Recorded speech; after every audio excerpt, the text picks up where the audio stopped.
So this is the second to last episode, guys. This is the penultimate session, Does this include the epilogue, or is the epilogue? including the epilogue. Oh. Okay, Yeah. so this was different than Oh. my impression. Okay. Nope, this Oh. is it. No. Okay. Alright, let's not die. Try not to. That's the But, plan. if you do, at least it's like the epic climax, right? I'd rather survive. Survival's overrated. Alright, No. so last time, I can't. Oh god. popes are cool. You'd be a pretty young pope, too. Hell yeah. Yeah. So last time, the group of you were, found yourselves in Ulnair, where the first of the reawakening rituals for Hronglothor was taking place. And during this ritual, the city was surrounded by 4 mile-high pillars that sprouted from the ground, striking out into the heavens. Exploring each of these and defeating the foes that you found at them, you discovered a pattern on the armor of each of the sort of bosses of these pillars. And that pattern was a 3-pointed star with points to the east, south, and west. Furthermore, each of the pillars had a large brazier behind sort of an opening that allowed it to, when lit, cast an enormous shadow down upon the city. Using the clue from the armor and the braziers, you lit the east, south, and west pillars, causing an overlap of 3 shadows on the center of the city. That is, in fact, where we left off, as when you went back down into the center to see what had come of it. Actually, I think you hadn't yet lit the third one. You'd lit the second to gain further information. You met back up with Jason Silverbolt, one of the professors from the Luminaire Academy, and he had some certain insights to kind of help you figure out the last bits of this puzzle. Also, during the this whole process, Ilya and Jeff specifically, led a charge to rescue a group of soldiers who were surrounded within the enemy lines, and rousing the simple folk of the city and the surrounding hills, as well as those new devotees of Torm who had risen up in the city since Ilya's last visit. You took a rallying cry and led quite the significant charge, inspiring the troops following you and allowing them to defeat their foes, in a complete rout. So that was good. Agreed. That was good. Yeah. And I think that is most of the session there. Yeah. That seems about it. Sure that I didn't miss anything. I like that my note is Hronglothor is coming, bitches. Oh. Well, It's not wrong. yeah. Fair. Oh, right, tree. Your kobold friend was also there, with the huge ball of fire squad. And he had learned some things since last you saw him, and was actually managing to basically fry ants on a sidewalk, but at a much larger scale, burning swaths of Wraithhearts and Wraithheart planes effectively. We haven't come up with like an in-game name for them yet, and there's no reason for me to just tell you what they're called and any way of knowing that. So, yeah, Wraithheart planes. Yeah, so, they took down one of those things with this mirror. It was really cool. And, right.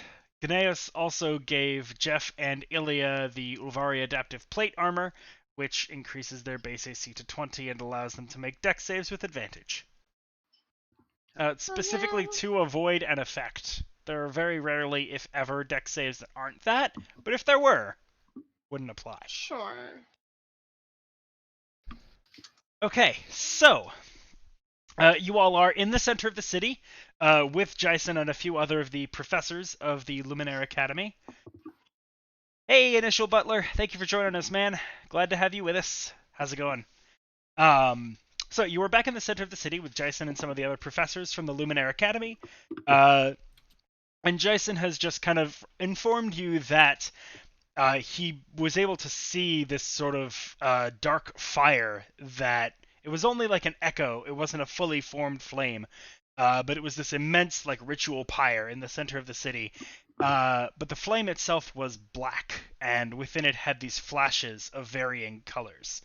Now, real quick, I would like you all to make a history check, each of you. Because Okay. I'm pretty sure this was y'all's group. It's been a while. Been a while. Ah. I see. Same. Well, it's more along the lines of neither Jeff or myself have modifiers. Yeah. Yep. Shit So, happens. Jeff got a 19. Nice. Okay. Ilya got a 3. Good. Kayana got a 5. And Wartok? I have a Come on, smart boy. +3, so I rolled a 20, so 23. Nice. All right. So in that case, Jeff and Wartok, both of you are able to recall a thing with a similar description. And in fact, it was Wartok who saw it. So while both of you remember it, Wartok is like, "Oh shit! Yeah, this thing." When you were in that temple, that first temple to Torm back near Alleghane, so many days. I guess it's like months at this point in game. It's fine. Ago, you went into that sort of secret antechamber on your own, where you saw that tapestry to Dellen, the Shrouded Blade. And on that tapestry, you saw a depiction of the heroic Decad, and in the center was this strange black mass with flashes of various colors within it. So Yeah. the description of this flame is strongly reminiscent of that. Oh, hell yeah. Okay. So strengthening the already pretty definite notion you have that this is it. This is him attempting to come back to real. Oh, that's not great. That is Don't you not still have awesome. that on your person, actually? I don't He think didn't. we used He it for took anything. he took down notes of it. It was too large to kind of carry the whole thing. We took down a okay. tapestry. There that was one a no tapestry, but Yeah. that was. I Oh, said that's what I tapestry. There remember. was also a mural, and I think the tapestry Yeah. was one part of it, and the mural others. I don't Yeah, recall the exactly. part with the Decad and the other stuff was definitely not the tapestry that we got. The tapestries were like people. Mhm. Just Yeah. I just remember you robbing the place. hell yeah. That's all I Robbing? remember. What? No. No, it's not robbing. There's no one that lived there. Borrowing permanently. There you go. You get it. An opportunistic Huh. salesman? Yeah, so one of the notes I have Collector. the note I Collector. wrote down from the mural you're talking about. Billowing black robes guy Unnatural. was admired by the mural maker. He did a bunch of cool things, but looked like visions of death or something. He was pulling out people from a fire, protecting adventurers, protecting the wounded, etc., going throughout his life starting as a teen. Him with 9 other figures in a ring on a large abstracted black landmass. Definitely supposed to be land, but it's kind of like more circular. Lines from each into the center towards a black and red thing that looks unnatural, looks like tendrils that have colors dashed in them. It looks like chaos incarnate. It was writing, it was. Wow. In the middle of one is a title, Scenes from the Life of Dell on the Shrouded. Yep, that's it. I just like it looks like chaos incarnate. That's the bitch. Almost like there was a plot that had like threads. Like, nah, it can't be. Nah. No. What? There's a that- story to no. this game? Psh, No, we Psh. just kill No. things with cheese graters. there you go. Cheese graters, OP. Please nerf. Plus nerf. Wizards, please nerf. Yeah. All right. So that is what you get from this description. It's very strongly reminiscent of that.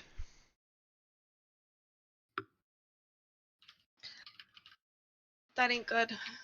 So- This is No. bad. Jason kind of furrows his brow a bit and says, "Now I'm not sure exactly what to make of all this. Obviously, it's nothing good, but it seems like the only way to get the upper hand here is to light that third beacon and see what we learn then. Given, though, that these creatures were guarding them and likely going to light them themselves at some point, I don't think we'll have much time to act once the final beacon has been lit and Gondor calls for aid." Yes, there it is. Okay. All right. Yeah, Okay. I would imagine not.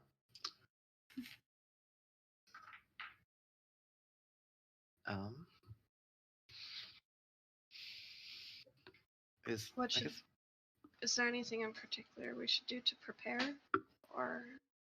This is outside of my expertise. Your guess is as good as mine. Okay. All right.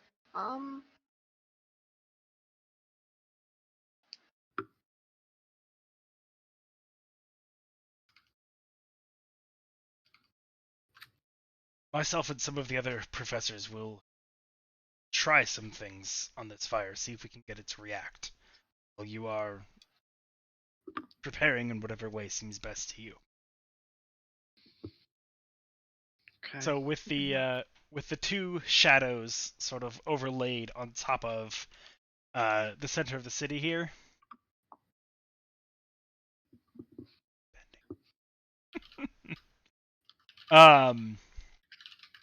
As the two shadows are sort of overlaid in the center of the city here, Jason kind of orders some of the other professors to sort of encircle this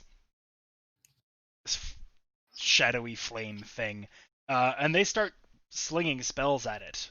Mostly cantrips at first, just to see if they can get any sort of reaction out of it. But what are you all doing in the meanwhile? Some rolls to see what they figure out. Wait for this whole thing to blow over, right? Yeah. Yeah, don't just know wait what it out. to do. I don't know what to do.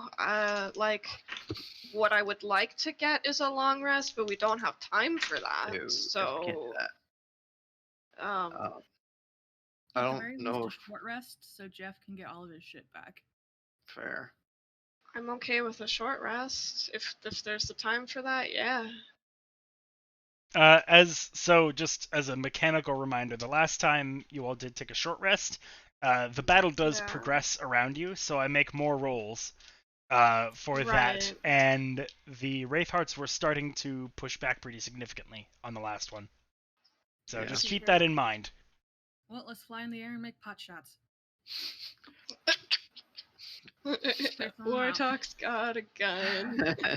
Just flying 500 feet up into the air, so Yeah, it's fine. I can't go up that high, or rather, I need to get closer.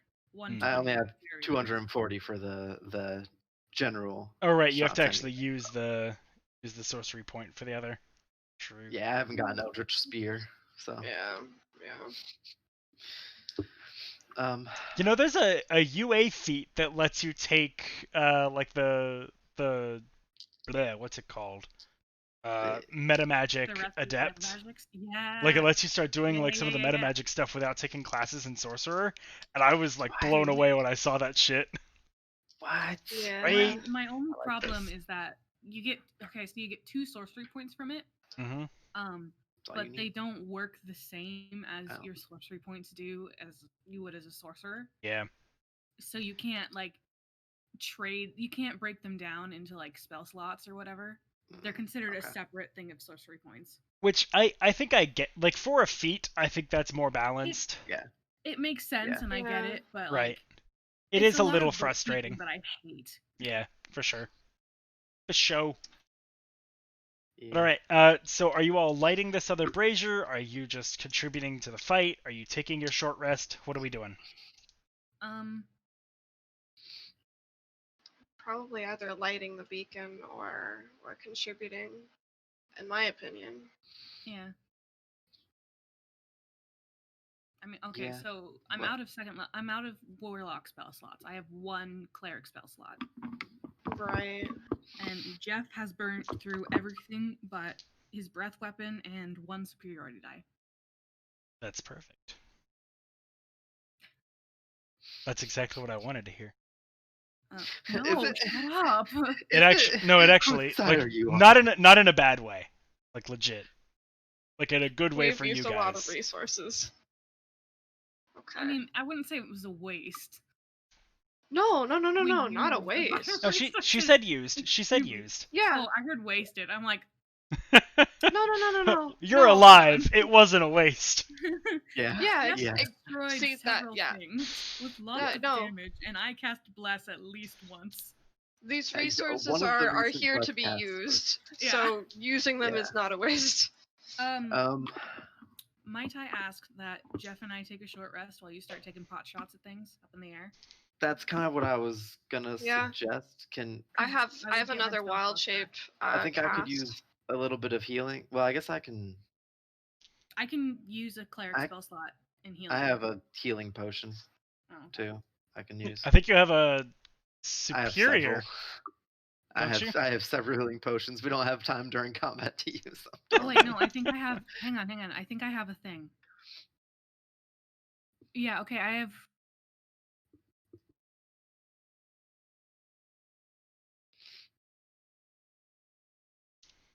Okay, so I have restorative ointment that has 5 charges, and I haven't used any of it.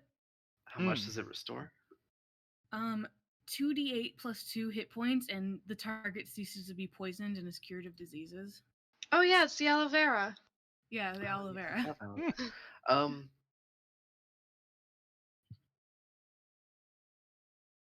Oh, Yeah, never mind. I'll- It's with the other group that the max healing weapon is. Never mind. Okay. Can we just Um, slather you in aloe vera? Yeah, let's do it. And are either of y'all gonna be using hit dice? I will not, but Jeff will. 'cause Okay, I'm fully trained. I will give him a potion of vitality. For the next 24 hours, you regain the maximum number of hit points for any hit die you spend. Oh, okay. Good shit. That is actually pretty lit. So he get that. I would like some aloe vera. Yeah, how low are you? I'm 32 of 62. I see. Let's slather you in some aloe vera, my good bitch. Let's do it. Just Korean sun care this man, or Yeah. skin I'm gonna care use- this man. I'll use 4 of my 5 charges of aloe vera and just absolutely slather Alright. you in it. Just slap. Is this Okay, hold on. is it a channel divinity thing or? No, this is an item. Oh, This is an item that I have and just haven't been using. all right, cool. Maybe not Nice. 4 because it's 2d8. I'll just use charges as you need them. Yeah, This is sure, fair. yeah. Just This keep is going fair. until you say good. Okay. Yeah, I Okay, need 30 so- total. So 7, 12, okay, that's a good start. It's a good start. 1, Okay. 14. Okay. I need 4 more. So 1 more. Yeah. Double Yeah. ones. Let's just do it. Oh, bitch! I rolled 6. Oh yeah, no, that does it. That does it. Oh, Good. okay. Cool. Okay, cool. Yeah, so now rolled a I'm 1 and just 3. gonna Now you're I'm, just sopping wet and prepared for sunburns. I'm just lathered in goop, just walking around shooting people. Sploosh, Hey, sploosh, sploosh, You take sploosh. steps and it's just Your guns no I longer haven't- pew. They Oh, I regret this. every step you take is just. Yeah. So anyway, that's my. Sorry, That's guys. what I'm gonna be doing while I rest. Yeah, no, you're good. All right, so Jeff and I are gonna take short rests and get our shit Yeah. Excellent. All right, so since the two of you are short resting, I will roll, but since the other two are helping out, I will roll for the Erivari with advantage. Yeah. All right. Do you wanna go sniper on the back of the bird, or Um. Alright. because I do have another wild shape I could I would say use. don't worry about the wild shape. We'll just put me in a place that will put me in a clock tower, and I'll just shoot from there. Okay. Right. As you are perched in the clock tower, shooting from atop Big Ben. Wow, words. Big Ben. Big Ben. done. What am I from Minnesota? Big boy. So as you're atop Big Ben, you're getting a lot of good hits, and the army is doing pretty well. Even with y'all's help, though, this is a close fight at this point. The strength that whatever this thing in the center is giving to these creatures is increasing with time, and it is getting harder to push them back. But nonetheless, with your help, the army is able to kind of continue to hold the assault at bay. Wartalk, while you are up there, Wraithhearts actually swarm the base of the clock tower you are in and demolish it from the bottom up. And you have to kind of I'm not going to make you expend any resources or anything like that, but like you are forced to kind of change your position, whether that's through casting a spell or just deftly running from rubble to rubble, making sure that you land safely. You manage to reposition yourself, but it is something you're forced to do as the tower falls and just demolishes a column of kind of both friends and foes.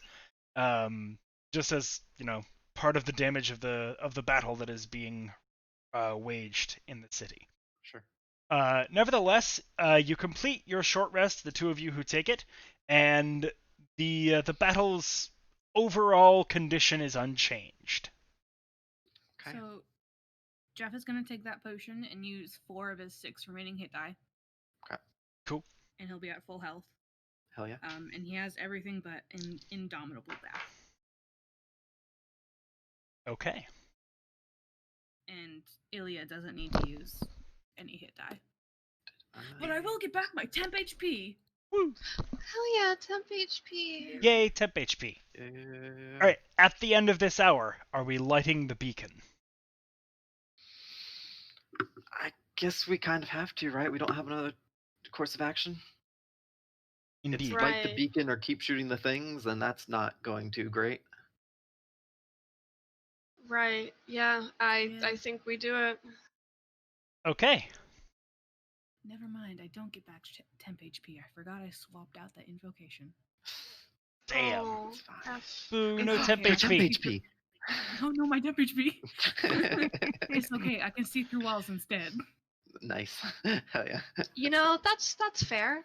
Yeah, that's pretty cool. You see her That's pretty muscles just go, Pew. cool.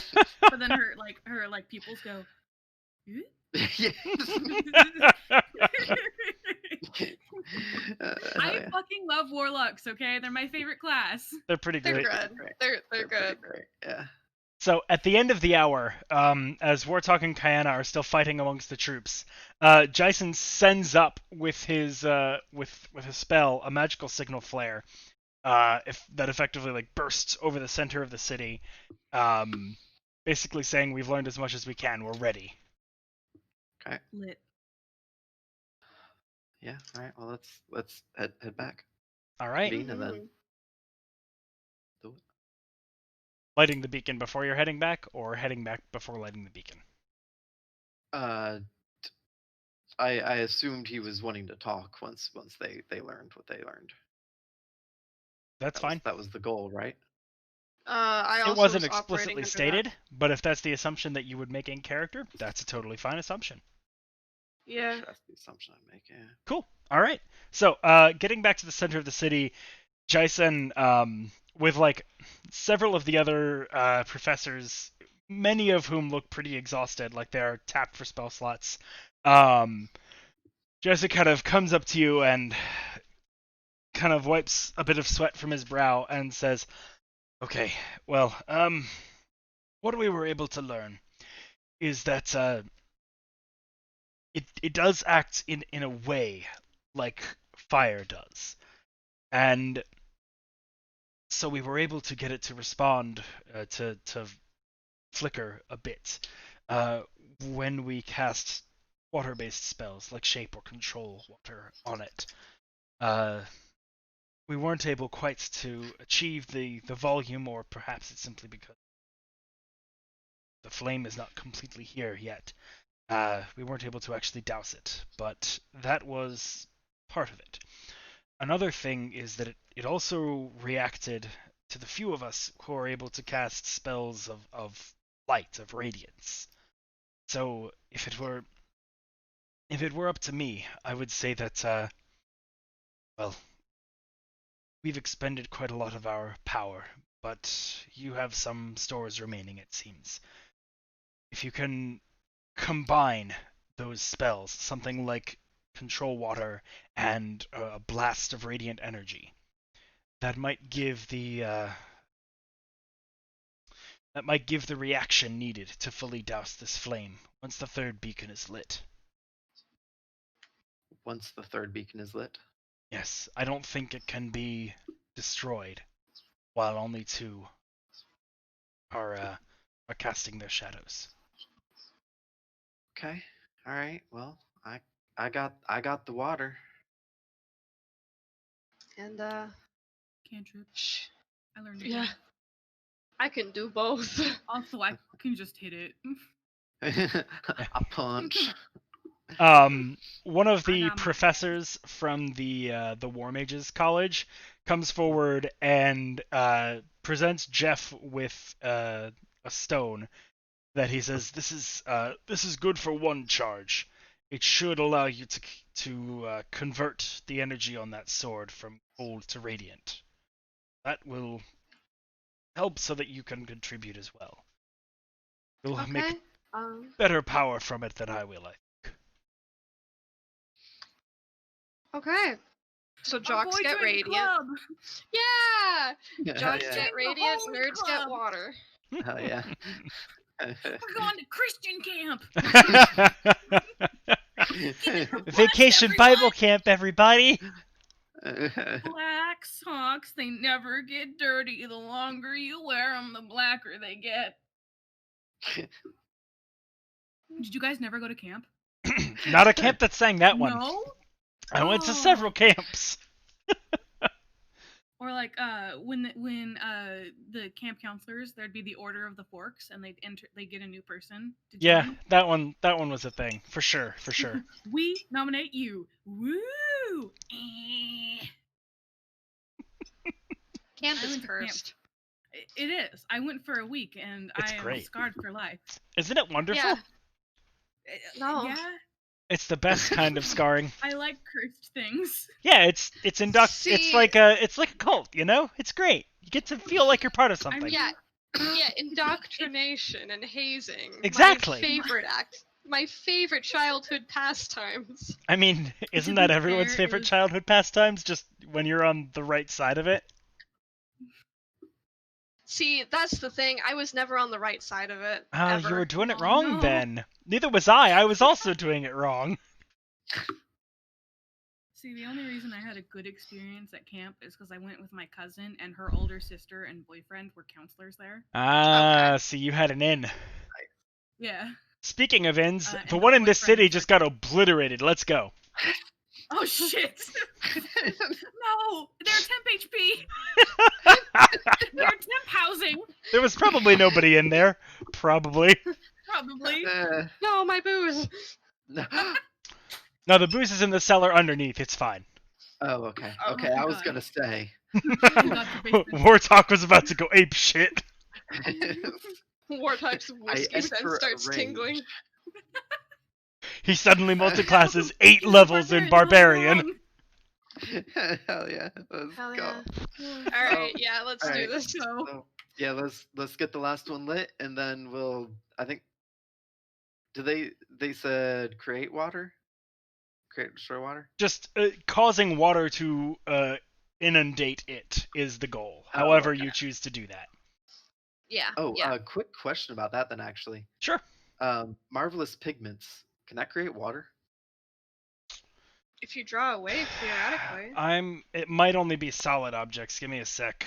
Oh, that's good. That's a good point. Actually. Oh yeah. I'm not sure. That's just like that's an assumption I made Inanimate that I'm object. wondering is a real thing. Inanimate objects or terrain features. Okay, yeah. I mean, water is a terrain feature.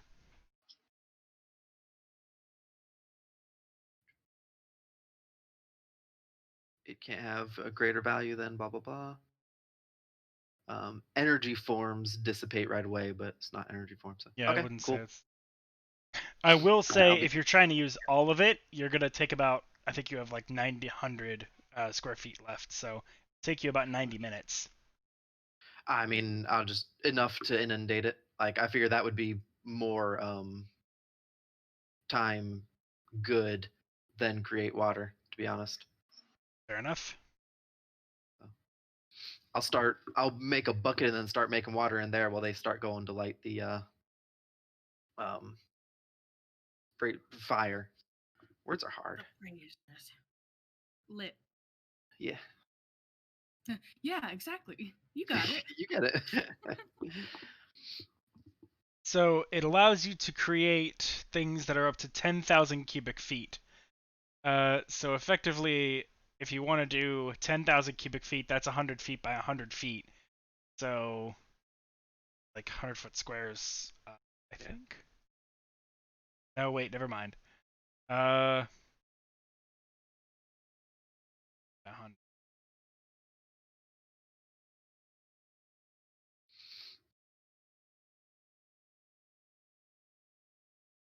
Yeah, I mean that would be effectively what it would be. So, yeah, if you just did 10,000 cubic feet of water, I think it would be 10 minutes.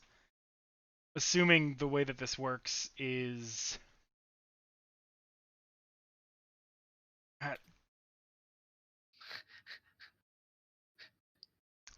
I'm thinking too much with actual math, and I don't think that's gonna work for this because it's not. It's D&D. Yeah. So yeah, we'll say 10 minutes, and you'll make a 10 by 10 foot thing, and that'll be 100 feet deep, quote unquote. So you'll get your 10,000 cubic feet, Okay. All right.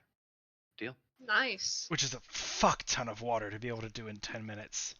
That's crazy good. Yes. It'll use up the Yeah, whole see- pigments, so like worth it. But I Yeah, mean, work. we're at the end here. They wanted to douse Yeah. the fire. Right. I'm gonna douse the Slather him freaking in fire. aloe. Use up all the water. All right. Go So big or as go home. as save our Wartalk is consumables. furiously Yes. painting a textured wave, what is Kayana doing? I have various other. Well, I guess now he has water. He's kind of like, got the pretty- water covered. He does. I have guiding bolt. I have lemon starburst. I have plenty of radiant energy. I guess. Does anybody have control water? I don't have it prepared. I don't think. Okay, I have tidal wave. that would also work. Does, Once he creates the water, it has to be put onto the fire. Because yeah, if it just Aqualana falls, has- it'll kind of just flood the area instead of. Yeah. She does to have. go to the fire. She does have water in her name. She doesn't have any water-based spells, my dude. What the fuck, She No. just swim good. Matt? It was a randomly generated You NPC, okay? failed us. In this way only. I don't know about only, Never mind but the fact that she has two of the same spell on that list. Oh. No, she doesn't have anything in her kit that can help with this, unfortunately. Yeah, Boo. I've got I- shape water, but Yeah, I don't have water. how much so can I shape just water have work on? radiant bath. 5 foot cube. Take a while. Yeah. So, All right. tidal wave. Then tidal wave. Yeah, tidal wave. All right. Okay. So Jeff and Ilya. I got ambitious burst. Mm-hmm. Oh yeah. And just what what? level can you cast that at? Oh wait, It's it's a a cantrip. cantrip. Never mind. Yeah. Do I need to cast something higher? It might help What if the fact that I because have they spike had darts? been casting cantrips at it. Okay. Shit. I don't have a radiant. Do you have a spell slot I for like can- guiding bolts or something? I do, but it would use up. Might be worth What it. if you're 2 warlock? I can throw ambitious burst at it after I'm done making the water too, because I'm assuming my hands will be free at that point. Yeah, once you've finished making do stuff like that. So yeah, but that is a cantrip is as much as I can contribute. So like all of the professors are also going to be able to contribute cantrips, which is why I was thinking that if you guys could cast something higher level, that's probably where your real contribution comes from. Yeah. Well, I can cast my last level 1, or I could cast a level 5 and only have 1 warlock spell slot going at the end here. Let's use our resources. I think. I think the level 5 is probably worth it. Unfortunately. All right, fair enough. Unfortunately. All right, I'll. Yeah.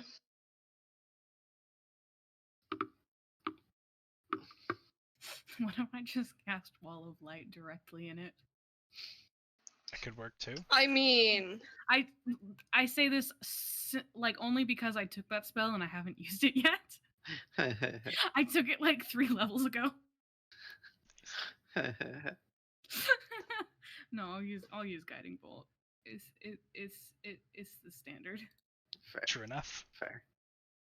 All right, and Level 5 Guiding Bolt. Jeff has his bright mort. I don't know. Glow mort. Yeah, glow mort maybe. I don't know. Lux mort. How about that?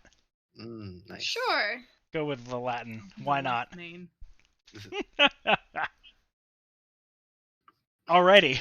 So as Wartok is nearing finishing his drawing of the water, Jason kind of organizes the professors and calls out, "All right, everyone, get ready to hit this with everything you've got. We get one shot at this." Do not miss your chance. So An opportunity. Wartok completes his drawing, and all at once this huge column of water springs into existence, which Kyanna then casts her spell Tidal Wave on it, changing it instantly into this wide, broad, like encircling wave that is crashing down, breaking inward towards the center where the fire sits. Simultaneously, Ilya just bursts a ray of light forth, which actually kind of like it comes from like your hands as it normally does, but then the Olvari armor also acts as like a focusing ray, and like the Gauntlet of Torm kind of begins to glow, and the spell also emits from that as you're casting it at such a high level. There's like this 3-pronged like trident blast of radiant light. I'm a prism, guys. Which begins like it scatters throughout the wave, producing this like incredibly bright, like sparkling energy all throughout it. The professors also cast their various spells. Most of them at this point are only able to cast like cantrips, but you do see a couple of guiding bolts sprout forth from the ring of wizards and mages surrounding the water. And as the wave kind of decreases in height as it's crashing inward, Jeff, using his ice breath, freezes a portion of it, making it into a ramp, sprints up, and like raises his blade above his head and dives down into the center with his blade. All of this at once, coming together, crashing into this flame, just as it materializes into something more than a shadow. You see this flame burst outward, but is immediately swallowed up by the water that is shimmering with this bright white light. And this immense release of steam and hissing, like expansive gas, kind of blasts you back several feet as there's almost an explosion when these two immense forces meet. But when the steam clears, there is no fire left. The shadow is still cast, but where they overlap, there is no more ritual pyre standing there.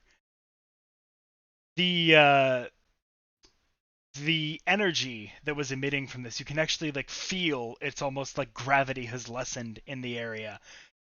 This oppressive weight that you had kind of grown used to has just suddenly been removed from the area, and the world even seems a bit brighter as it goes. The Wraithhearts, though still there and fighting, very quickly lose most of their strength and begin to falter. And in the preceding like half hour to hour, the Erevari forces are able to rout entirely the Wraithheart army, driving them outside the city walls first, and then in a pincer move, collapsing inward on the remaining soldiers, with Pentrum's forces that were heretofore outside the wall. Nice. The battle is won, and the day is yours. Hell yeah. Earning that name once more. Get wrecked, Siege. Alright, one Fuck down, you, 2 Siege. to go? That's the thought. But you did have ambition going towards the Yeah. third. So That's right. Yeah. It's 1 to go. Hopefully, assuming Ambition took care of his, which, I mean, he's pretty good. He's a pretty good dude. Pretty good dude. Okay. Righty. So, It's like, in the aftermath of the Right, battle, huh? as the group of you is kind of recovering and being pretty well spent, finding a place to kind of take your rest while doing what you can to assist in the cleanup.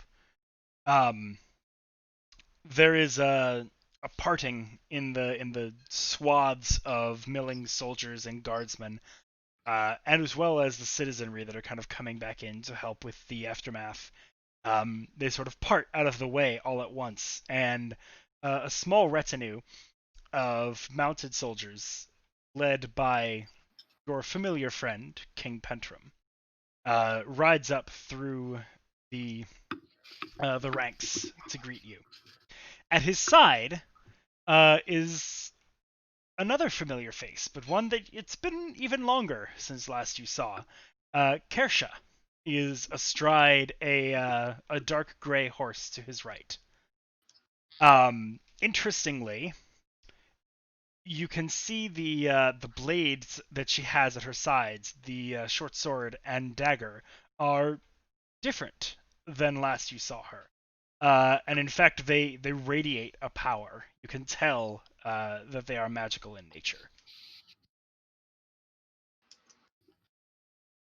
The two of them kind of ride out from the rest of the retinue, and Pentrum and Kersha both dismount from their horses and walk up to you on foot. And Pentrum, kind of with a great sweeping gesture of his arm, says, "Once again, I owe you all an immense debt. This city and my kingdom will not be safe without you."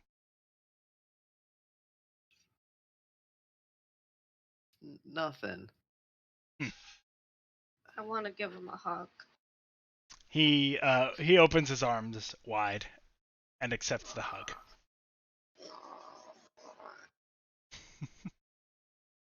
You all continue to impress. I think it is no overstatement to say that the fate of the world might hang in your hands. Sit in your hands. Yeah. I take it Yeah. your work is not yet done. No. I'm afraid not. From what Jason was telling me, it sounds as though this attack was but one of many. They likely will not stop until Ronglathor is either defeated entirely or has returned in full. Yeah. And although we won today, there is no question that the civilized races have been dealt a significant blow. We lost many today, though the battle was victorious. There won't be much time to regroup, and almost none to lose before we have to deal a final blow.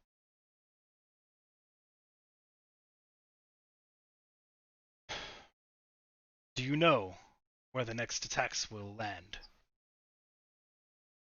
Yes. Where?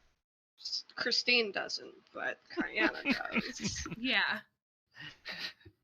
You fill him in that the other two capitals of the major nations are also under attack in a similar way. Yeah.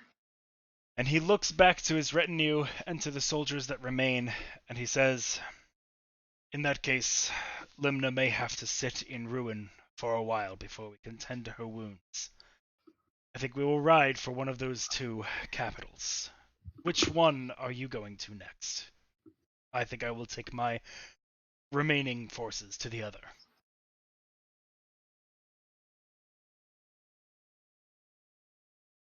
So, yup, your options are the capital of Dane, Tolisker, or Kavasa. I believe before you sent ambition to Kavasa. That sounds correct. So it would then make sense to probably send To go Pension to to the same. Yeah. And we go to the final. Let's fight the Yeah. king. I'd say so. Just fight him on a mountaintop. Alright, so relaying that to him, he nods gravely and looks to Kersha and says, "Daughter, see if the towers that have recently sprung up across the countryside would be suitable to move a large force. If you can determine how many can go at once, and how long has to be waited between each use of them.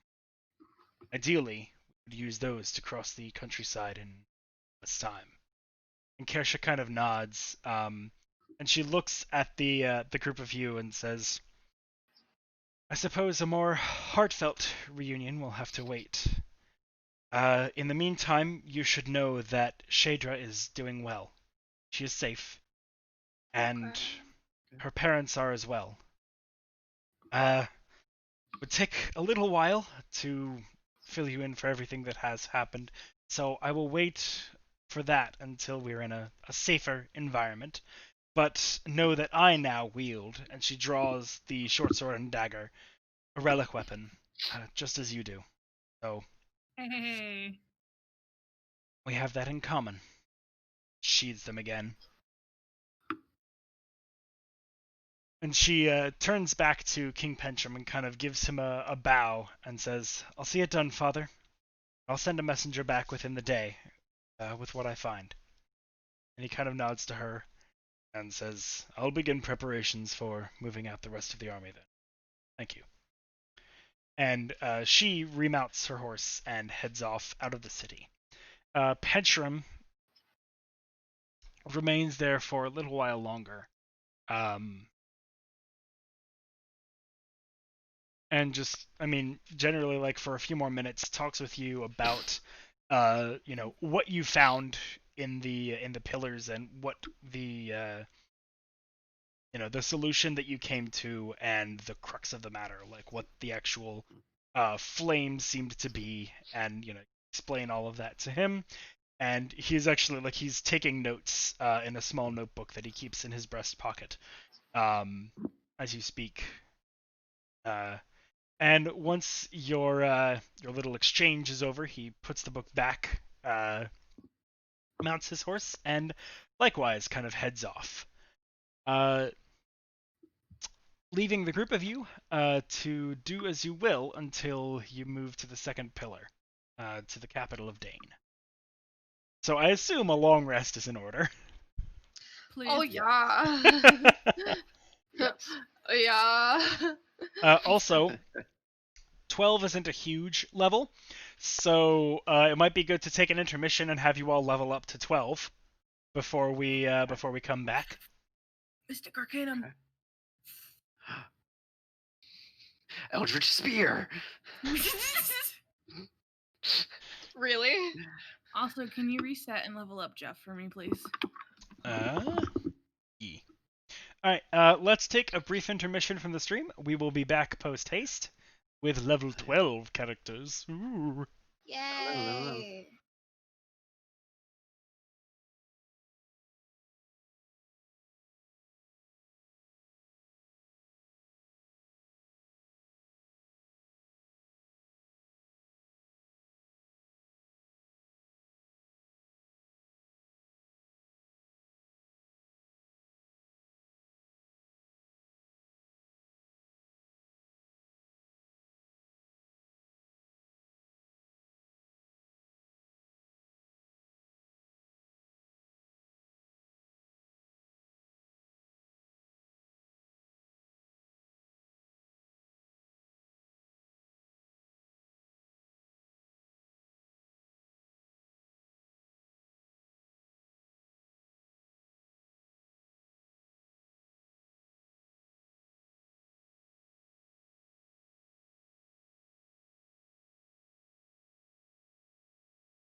this can be post session talk. Cool. All right. So let's jump right back in. Yeah. You have received your long rest. You have possibly I'm listening. gained I'm new still talking. spells. Level 6, Bones of the Earth, Eye Bite, Flesh to Stone, Freezing Sphere, Globe of Invulnerability, and Primordial Ward. Level 7, the only one is Mirage Arcane. Then there were a bunch in levels 8 and 9, but nobody's there yet, so. Yeah. So what? Also, fun fact, and not a sponsorship. A new one I found, Nick. It's called Tamnavulin. Rhymes with Lagavulin, but Tamnavulin. It's really quite good. It won some awards for like it got like a 93 rating of World Whiskeys. So that was like very very impressive accolade. And it's super tasty, but it's like it's a new distillery, which is interesting. Founded 1966. Yeah. Okay. So like not been around nearly as long as a lot of the other big names. All those other ones. Any big names. But it's a really tasty scotch. And despite their newness, and unlike a certain distillery near where I'm from that will currently remain unnamed because I don't want to get slander lawsuits, Sure. their newness does not mean they're a bad whiskey. I mean, yeah. Okay. Fair. They have a sherry edition, which I'm interested in. This might be the sherry cask one. I'm not actually sure. I'm not gonna go check right now. Yeah. I see a double cask and a sherry cask before you get up to the 1,000-pound per bottle ones. Yeah. Actually, it's the double cask. That's what it was. Okay. It's really good, though. It's very, very tasty. I can dig it. If one of these days I'll be able to go back to a liquor store. It'll be great. You know, I cannot find Octomore up here. Pisses me off. I mean, it's not really around here either. Like, there was the one bottle. Yeah. And the bottle I got was a gift to my grandfather from China. Right. So. Yeah. I need to find somebody who will listen to me enough to go order it. Nice. Yeah. One of these days.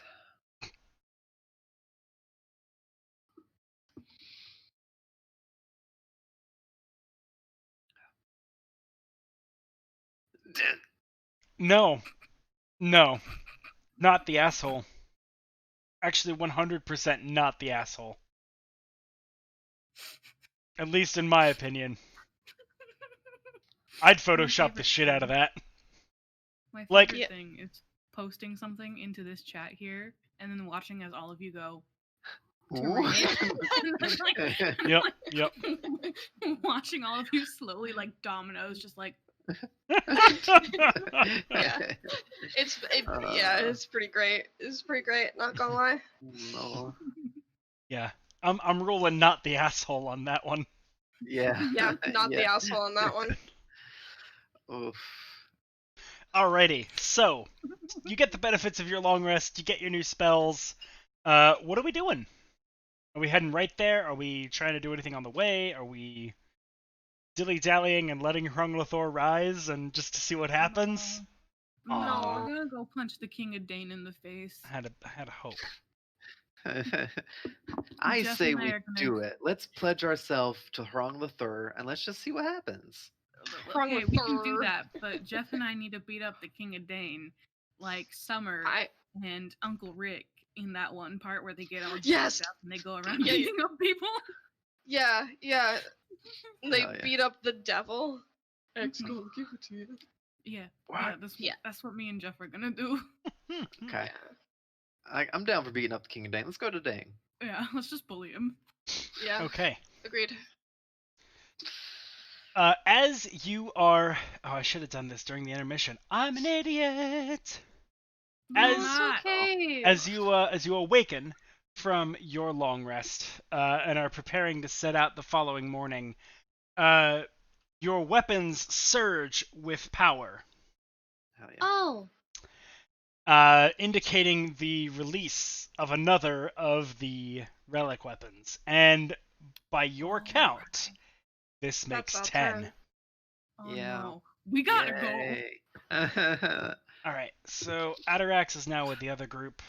Ordiarch. What's up? Gets to be a +3 bonus and spellcasting focus. You get 5 per not 45, 5 per day cast a Spectral Bodyguard at 4th level, which is 4 bodyguards. And as before.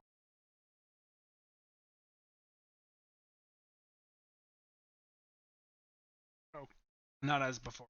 This is a new one.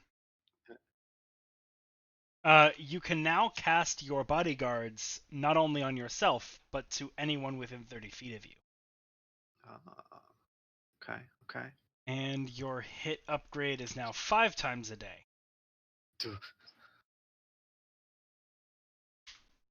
Crits. Yes. Everybody! Righty. Doesn't this also increase spell save DC by 1 as well? Yes. Okay, so that's +2. Alright, Gvald. Get your +3 weapon and focus. Yay! Get 3 a day resistance against certain types of spells. And you can nullify crits 5 times a day.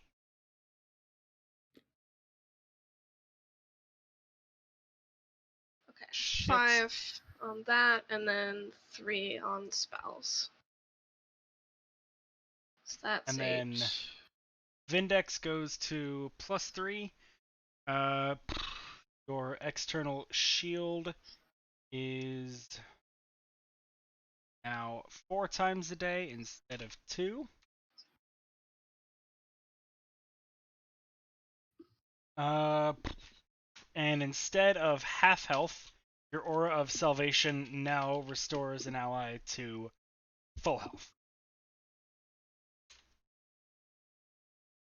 Yeah. Oh yeah. I was telling my friend. Let's not beat around the bush. I was telling my homie Kyle the other day about how last session I was using up everything on my weapon because I just got it. Mm-hmm. I was like, "What's your AC? What is he hitting for? What is it? Oh, damn it, it wouldn't work. What's your AC now? What's it at? Shield. Shield. What's your AC? Wait, what do you mean 13? No, the whole time I'm over here just like, what's your AC? And can you repeat that again? Did you say it was less than 5, less than the attack? Oh shit, that's a shield.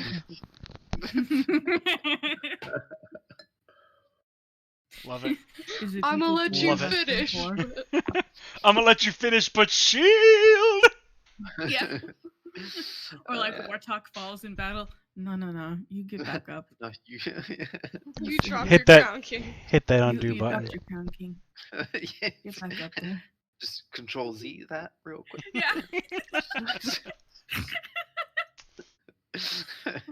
Oh, definitely my favorite weapon that I've gotten in the game. Yeet, death, delete. Not my most useful, however. My most useful is the ring that I have. The one where I can just pass dex saving throws. I don't think I've come in handy. I don't think I've used a magic item more than that ring. And that's like every campaign I've ever played in. Pretty damn good, right? It's a good ring. Aelia fucking fails her dex saves a lot. Yeah. Yeah. Indubitably. Alrighty. So that is like the very beginning of your day. Like you wake up and it's like, oh shit, new day, new weapon power. Also, new threat to the stability of the universe. And that's old hat. That happens every day. Okay. But all right. So the most of the army has actually departed the city already. There are still some troops that have hung back to kind of assist in the repairs, but for the most part, it's is done. So, you are, it's actually a kind of a weirdly like deserted city right now. As not all the citizenry has come back in, and it's I wouldn't quite go so far as to call it a ghost town, but it's definitely like less populous than you are used to. Right. And there's this like lingering air of tension and apprehension, just pervading the region. It hangs heavy on everyone's mind. It's like a bated breath before hell. A mighty yawp, one would say. A scrim. Scrim. Scrim. Pro scrims. Oh my. So, what is the plan for getting to Tolisker? You gonna take one of the teleporting towers, or you gonna walk there? Or do something else and surprise me? I mean, sky's the limit. You could floral conduit your way there, I don't know. I would like to invent the automobile. Alright, make an intelligence how much check. Pink do you have? How much pink do you have left? 0. None. Yeah. Damn. That is a 7 on my intelligence check. So you kind of get like a cart, and you kind of take the wheels off of it, and you rearrange them a little bit. You put the front left one and the rear right, and you kind of just rotate them, and then you look at it and you go, "Shit, I went backwards." And then you put them back on the cart, and then you sit up there and you whip the mule, and it starts walking forward. And you're like, haha, I've done it. Wait, this is the same. It'll still do better than walking. Although we should maybe use the teleporters. We probably should. You're not. You're always. But you don't act like this. We're good. It was a good try. I'll give you that. I'm just trying to think outside the box. You thought outside the cart, which is a type of box. So I guess. See, she gets it. You're on the right track. Let's try this again after we've killed the most evil thing in all the universes, yeah? Deal. Put a pin in it. Yeah. I'll even assist you. Oh, our powers combined. Yeah, maybe we can. Elia's gonna make the Pope-mobile for herself. All right, we'll come back to this. Let's go murder a thing. Yeah. Let's go murder a concept, y'all. Yeah, I would love to do floral conduit if I knew any plants within Dane specifically, because it has to be a specific plant. You do. Yeah, I mean, in Talisker? Not in Tolisker, but in the forest. You know the white tree. Well, I do, but isn't that really far away? It's a week away. But there's. We want to be smack dab in the center of Dane. But you could do a really fun and stupidly roundabout thing and go to that one and then go to the tower right outside the forest and take that one. I mean, that would be incredibly fun. However, people are dying. Yeah. I mean, only a few. How close can the towers get us? Yeah. Oh. Pretty close. Okay. Pretty damn close. Let's take the towers. Let's choose a tower. Yeah, we're gonna. Okay, we'll use a tower. Yeah. Should I send a sending to the King of Dane? We coming, bitch. No. No. Oh god, I so want to. Ilya wouldn't, but I so want to. Right. Yeah. Say we'll be there in a week. I need to stop making good characters. I need to start making super chaotic characters again. Yes, it's way more fun. It is pretty fun. Anyways, let's go. Yeah, we'll go. Okay. Alrighty. So, there is a tower pretty damn close to Limna. I think I said it was between the Luminary Academy and the city itself, so it's super close. It takes you no time at all to get there. Once you arrive, there's a bit of a line. A lot of the army is gathered around the base of it as they are, continually doing their thing. But Kersha sees you, and do we pay like the extra for fast passes? you don't need to pay extra. You got the VIP just for free. Oh, lit. Yeah. Kersha calls a halt to the process of moving the troops and gets you all up to the top of the tower in short order. And there's not a significant delay. The towers are kind of solar powered, so like they draw energy from the sun and that recharges the magic in them, and they can effectively be used about every minute. That's pretty good. Indeed. So you're not waiting long until you can select the, you go through the menu and you find the one you want and you kind of tap on it, and it starts to glow a little bit, and the runes around the teleportation circle like magically recarve themselves, and this light begins to glow, and eventually your entire vision is filled with white. And then a moment later, it fades, and you find yourself in immediately kind of the same vicinity. Then you look outward, and the surrounding landscape has changed, and you are now in Dane. The surrounding landscape has changed to be mostly comprised of wraithhearts. Bah! That was close. Oh. It's only mostly on fire. That's pretty good. Pretty good as far as I'm concerned. You are perhaps a day or so outside of the capital, judging from the kind of coordinates that you were able to glean from the runes on the teleportation tower. Your presence is known, but you all aren't exactly concerned with wraithhearts these days. And they're mostly like larger pockets of them that you can either take out or kind of fly between, as your goal waits a little further away right now. And it may not behoove you to take the time to clear the countryside of all of these things. We'll just make a straight path through them, like we're playing Oregon Trail. Oh no, Wait. not dysentery. I'm immune to disease.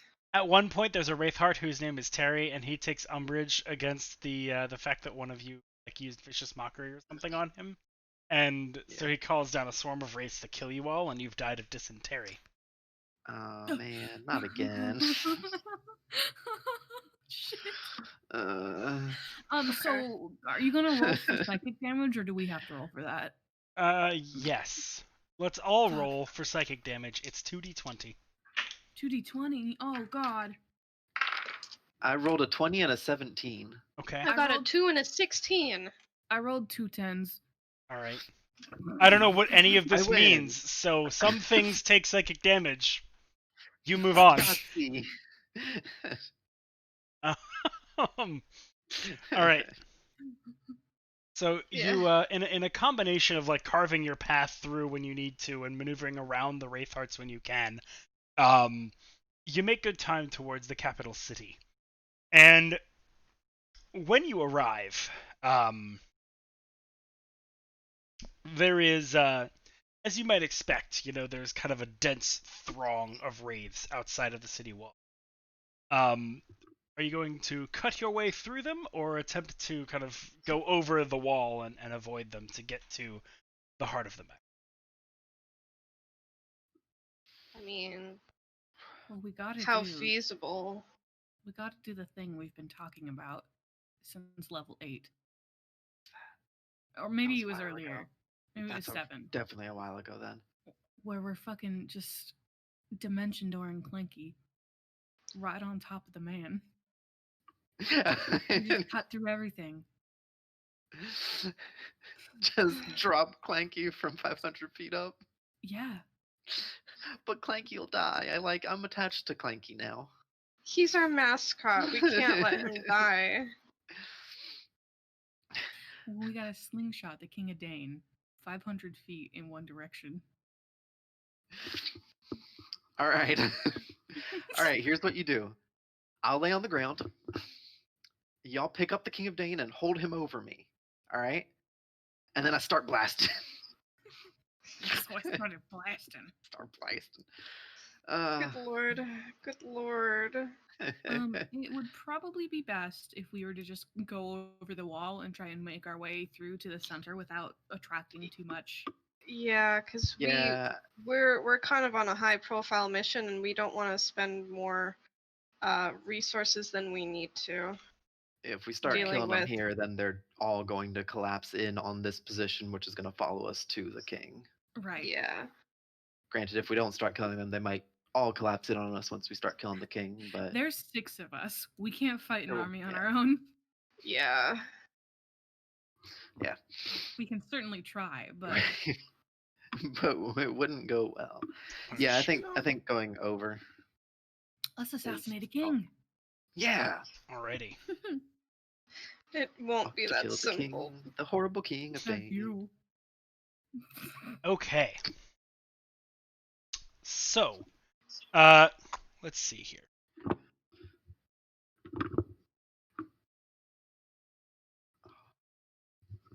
As you we'll hand wave the exact mechanism time. As you get yourselves over the wall, either sneaking through the Wraithheart's ranks or using some combination of spells to push yourself over magically,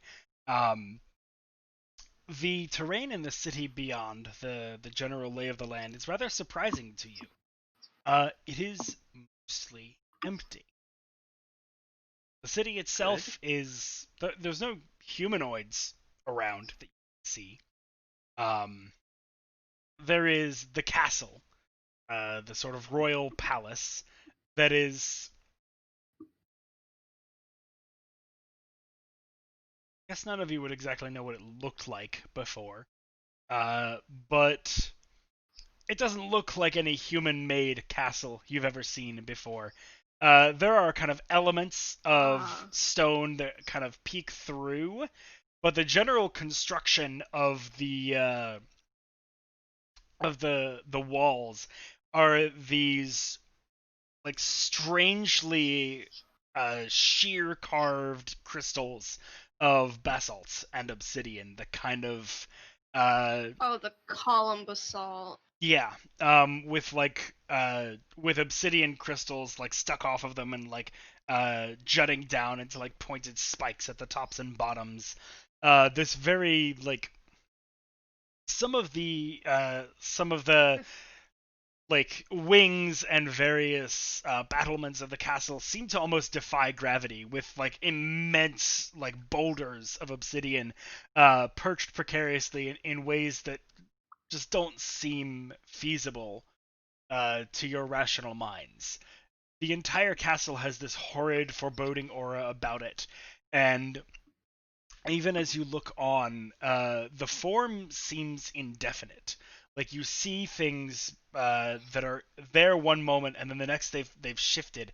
Their shape has changed, and where once there may have been like a jagged spire, now there is a spiked protrusion instead. That comes like out of the wall instead of up and down, and all of these other sorts of morphings occur throughout the construction of this edifice. Most of the other buildings are untouched, as far as you can tell, but the entire area is overcast. There is no sunlight that really reaches here, so there is this dim gray lack of light that pervades the region.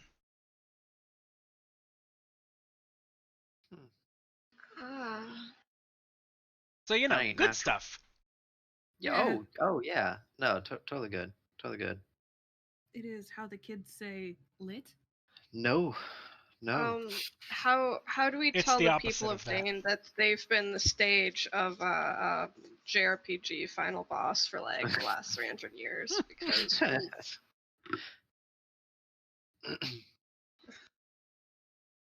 okay.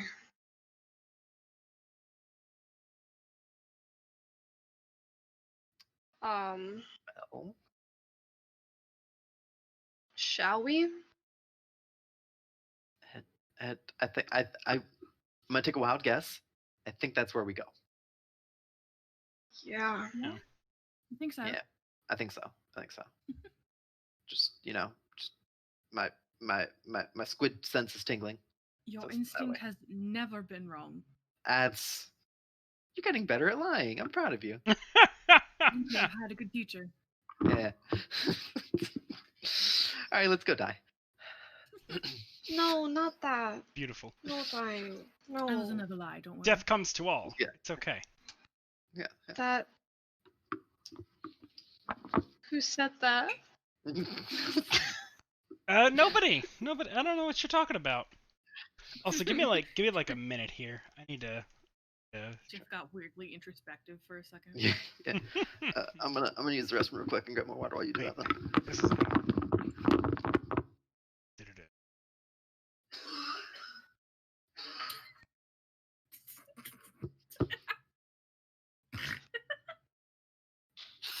Oh, that's another one of my favorite things with Discord is where like someone leaves and you can just hear a very like loud noise in the background and you can tell it's them because the green thing lights up around their box. Mm-hmm. Yeah. It's the equivalent of hearing your friend on the phone when you were a kid go, "What the fuck?" Yeah. Like their parents yelling in the background. Yeah.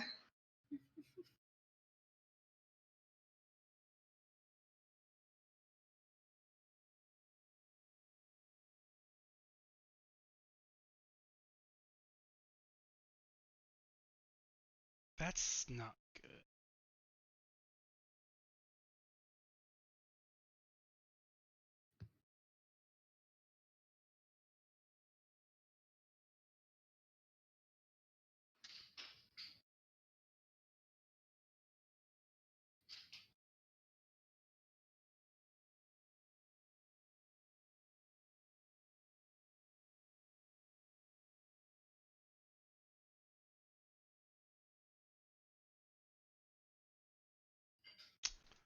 Damn.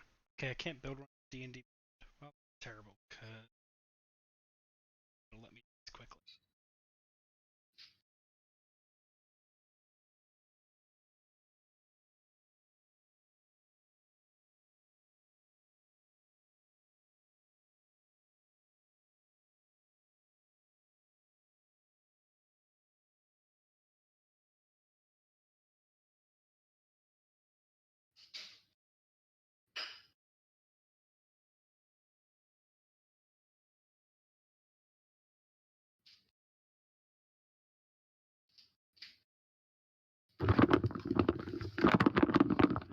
Back. Hello.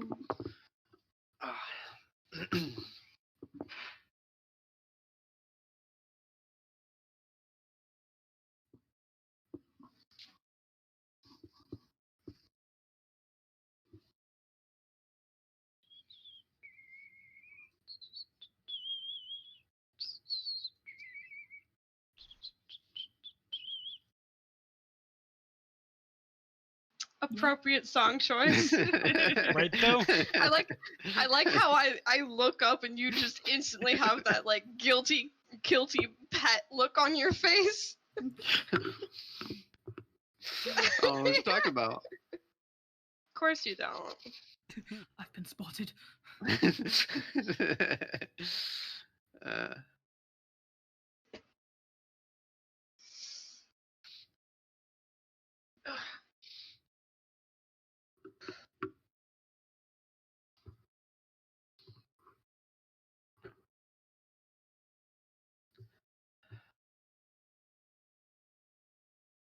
Mellifluous.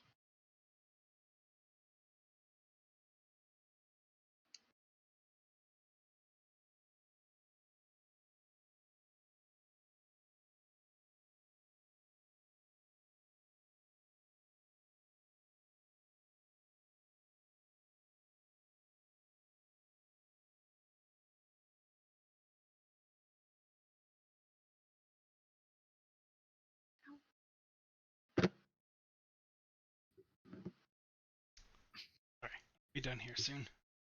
Oh, you're good. Oh, take your time. Ow, sorry. That. It's hot. I don't like it. I don't like it either. I'm good. The last 2 days.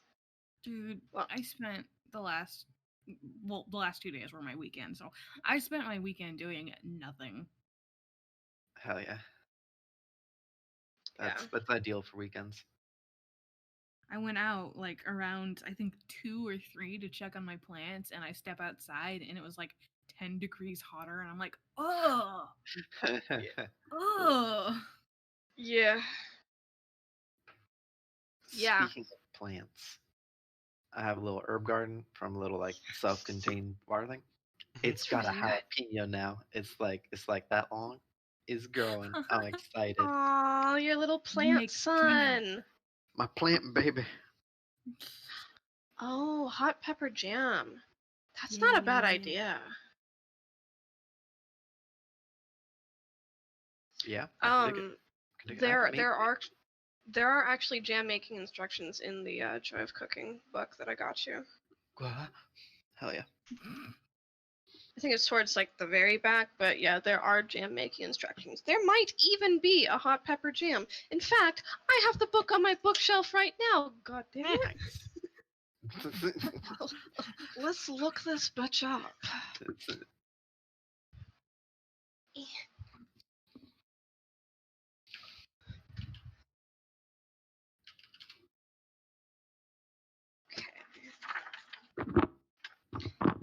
Pepper. Jams, jellies, and preserves. 906.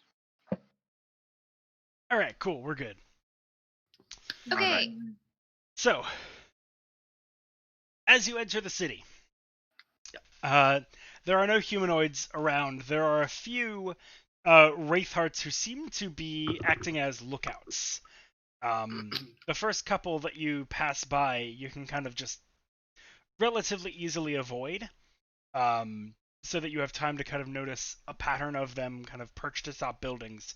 What would you like to do? They're looking at us funny. Should we make them not? None of them seem to have noticed you yet. Oh. You're kind of avoiding their line of sight and just noticing them pass.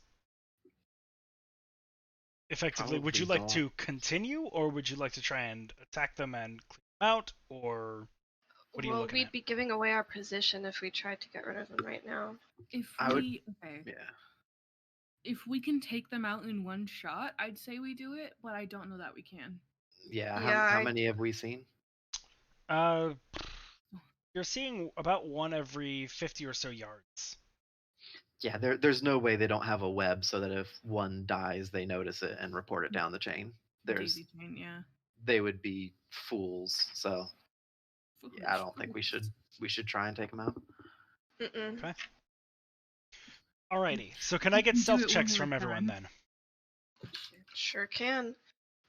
In fact, I believe I have Pass Without a Trace prepared. Please. That would be useful.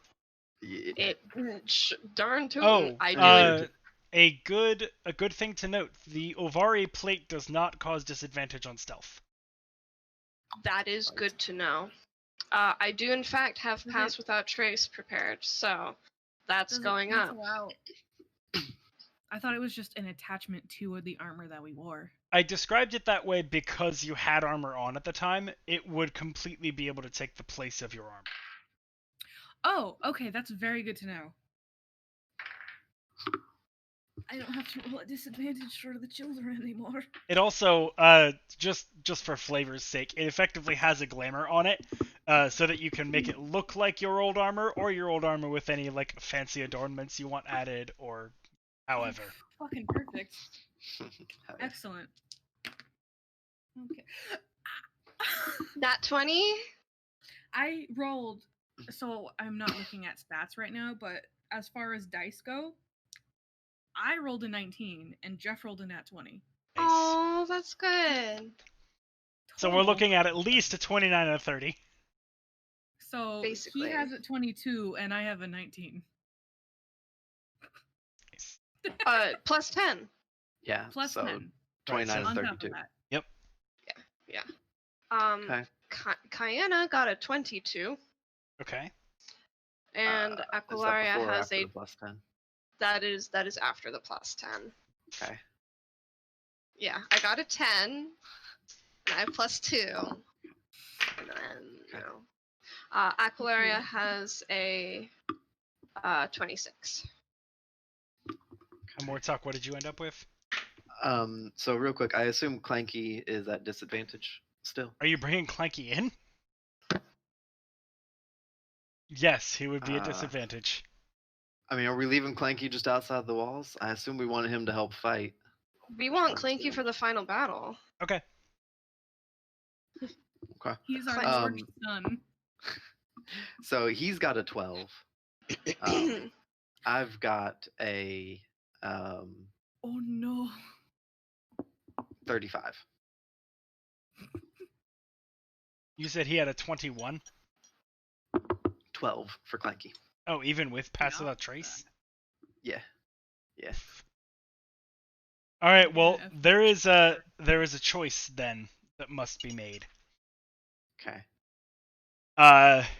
As you are going throughout the city, making your way towards this castle, you see Clanky, kind of at the back of the group, sort of stumble as he kind of misjudges the width of an alley, and his shoulder claps one of the walls of the buildings that he's trying to sidle by. This draws the attention of a nearby Wraithheart, who, before much can be done, is like calling it out. Are you? So you basically you have a few seconds to decide what you're doing about the situation.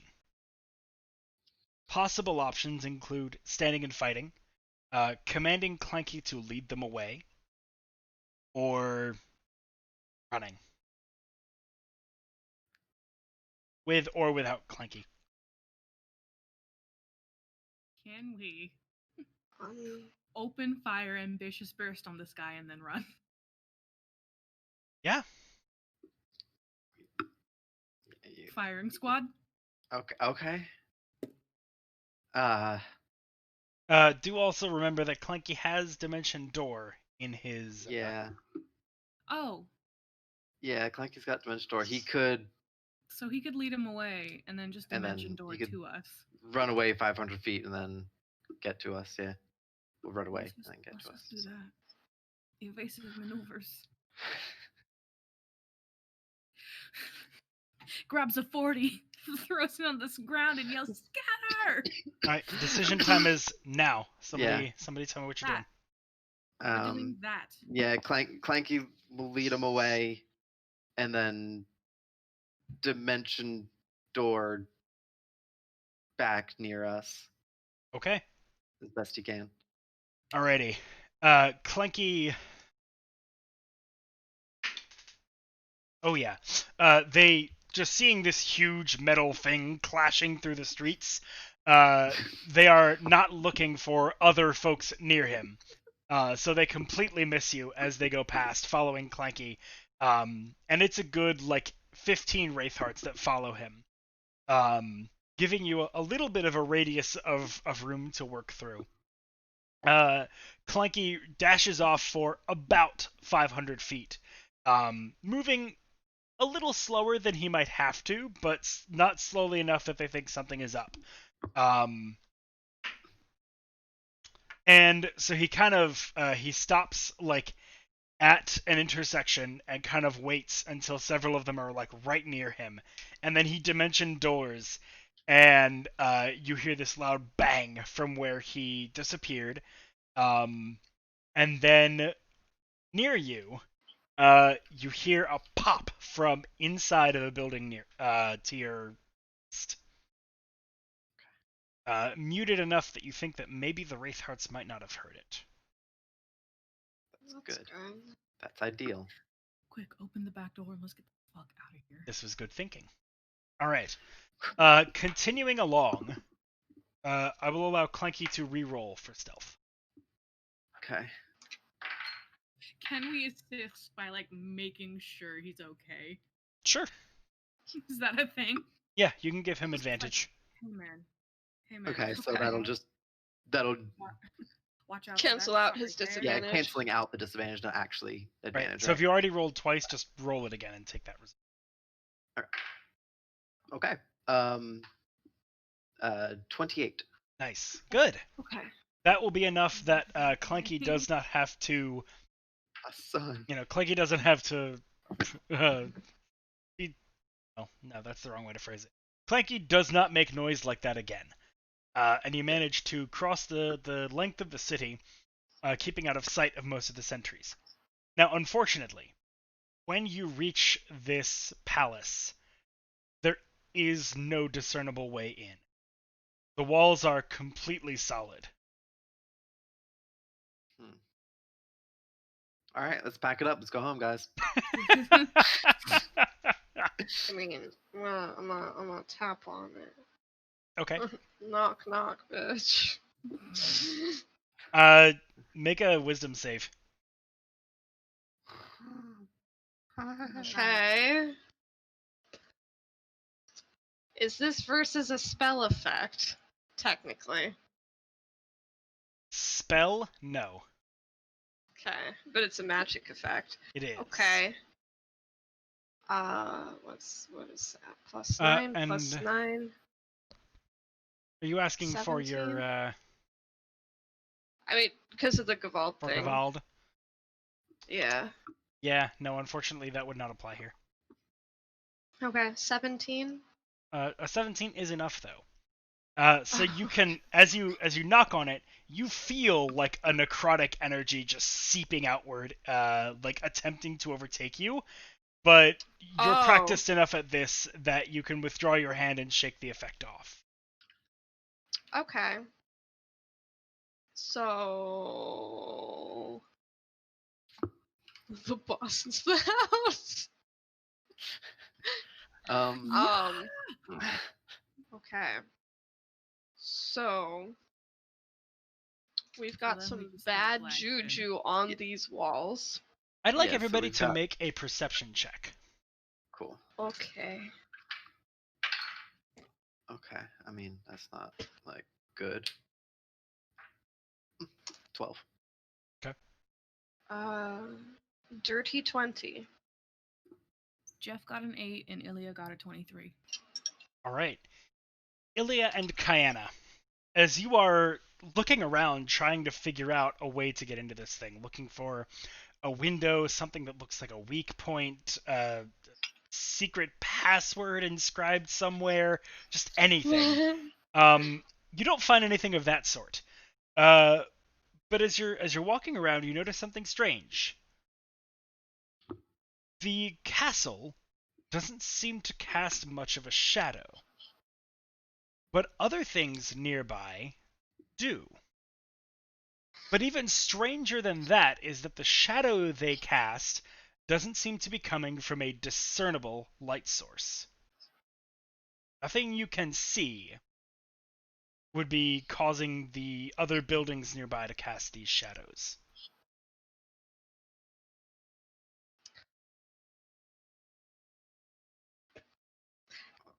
Are the shadows still focused? Or leading from one point, or are they chaotic? They do seem to have an order to them. They are all coming from one source near you. Like in the vicinity that you can see, they're all coming from one source. Do you want to walk further afield to determine like the extent of that, or what? Might not be a bad idea. Okay. So continuing walking kind of, stealthily as you can manage, going through the city again, around the center of the city, the shadows become a bit fuzzy and overlap as though there are two light sources. Okay. If you go further towards the main gate at the opposite end of the city from the castle, they once again look as though there is one light source, but from a different direction saw before, near the castle. And again, no source is visible.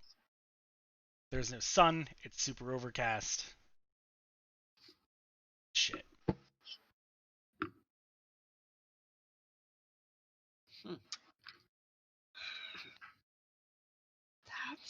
What the fuck? Okay. Okay.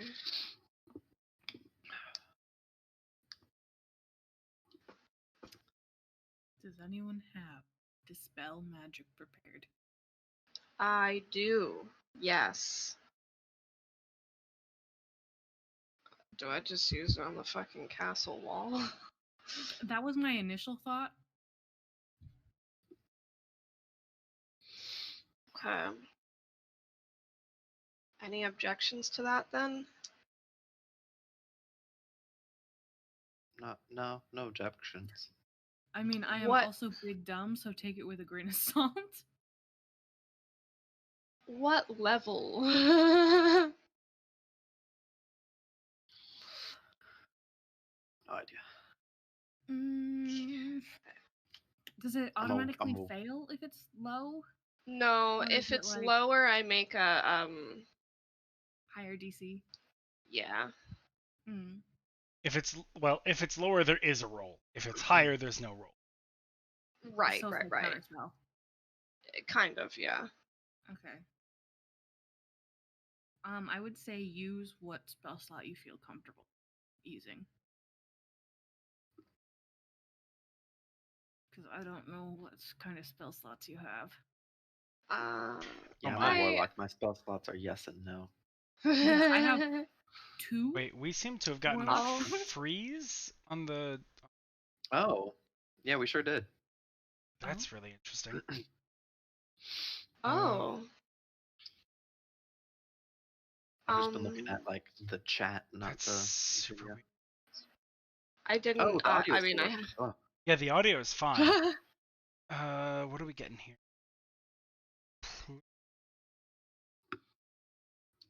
Oh. Change the thing. There. Okay, yeah, that should do. I don't know why, but just changing the source and changing it back helped. Oh well. Do I need to Thanks, refresh my page? It might be a few seconds behind. Oh, there we go. Yeah. There we go. Okay, we got it. I can do it at 4th level. I'm comfortable with that. I shall do that. Okay. And you're casting it, you said, on the castle wall? I suppose so. Okay. As you cast Dispel Magic at the wall, because I mean, there was a magical effect of some nature that reacted to me touching it. So, and the castle is in like the center of the city, right? No, the castle is close to the north wall. Oh, okay.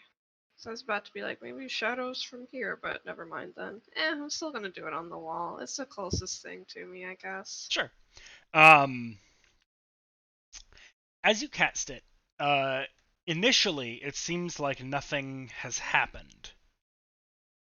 There's this moment where you cast it and it kind of zaps against the wall.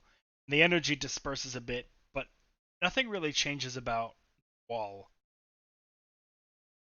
But then you see a short, kind of half-transparent vision of what looks like a large, round mirror kind of fade in to sight a few feet in front of the wall. It only stays for a moment or so before it fades back out. A mirror. Radiant Flame Blade. On? The mirror. Or where it was. Okay. When you strike, nothing is there. See.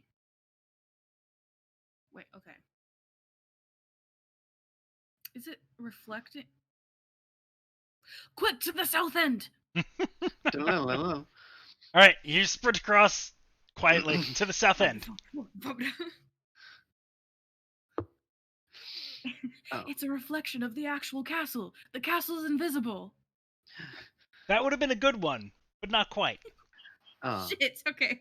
That said, there's still something possibly to be found at the South End, so do your investigation shit. Like rolls or like... Not necessarily. If you mention something specific, I might give you that roll, but... Okay, yeah, that's what I was just... Sorry, I shouldn't have chosen that specific word. It's misleading. So I guess my question is, it doesn't look like... One set of shadows looks like it's coming from where the vague approximate sun is, even though there's an overcast. No. Yes? Mm-hmm. No, neither set of shadows is coming from that. Correct. Ah.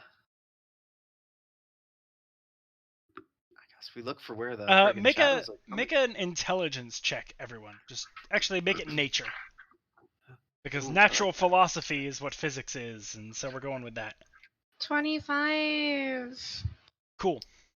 Kayana, Okay, at cool. least, is able to determine that the shadows you were seeing on the northern end of the city would have originated from the point where the mirror sat. You got a nat 1, Ilya. No, Jeff rolled a 2 and Ilya rolled a 3. Gotcha. And we don't have any bonuses. You have no clue how shadows work. Nothing actually looked off to you. If I can't hit it with my axe, what can I do? You actually forget what you noticed before, which was that the shadows looked weird. You're now just like, I don't know what I was thinking. That didn't make any sense. Crazy. No. Shadows are shadows. Nobody knows where they come from or where they go. She's stressed out. Shadows, Yeah. how do they work? Yeah, I was about to say that. Damn. Too late. How can the shadows be real if our eyes aren't real? Water, fire. That is a good question, Jaden, and the answer to it might solve your riddle. Or might solve this puzzle. Yeah, that's the thing, isn't it? We have to fucking close our eyes? Nope. But good. Kayana's like, that doesn't make any sense. No, what? Yeah, just wave in front of her. You okay, Kayana? Huh? Yeah, I'm fine. Just took a quick cat nap, that's all. We're losing it. We're losing it, team. Look, in darkness.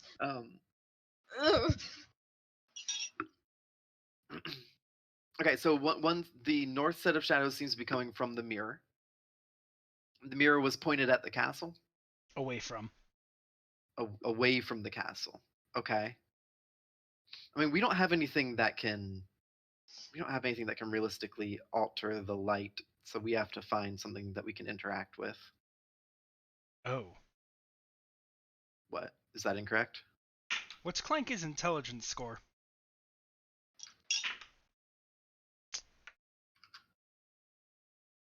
7. Alas. Okay. Okay. Anyway. So you're at the South End. What are you doing? Yeah, we're at the South End. Maybe later you'll go to West End and catch a performance. I don't know. No, yeah. I mean, I guess can we try and figure out where the shadows from the South End are coming from? Sure. Make an investigation check.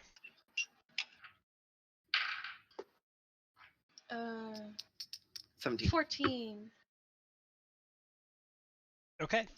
There is a point pretty near the southern gate where you can kind of, you can't get like a exact beat on it, but like there's a general area where you're like, okay, it's somewhere around here.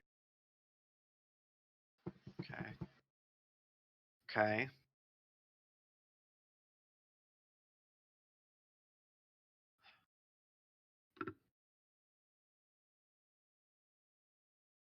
We can't really just throw a spell at the castle, though I want to hit it with Radiant. I want to hit the castle. I really just want to keep hitting it with Radiant Flame Blade. I mean, you didn't hit the castle with Radiant Flame Blade.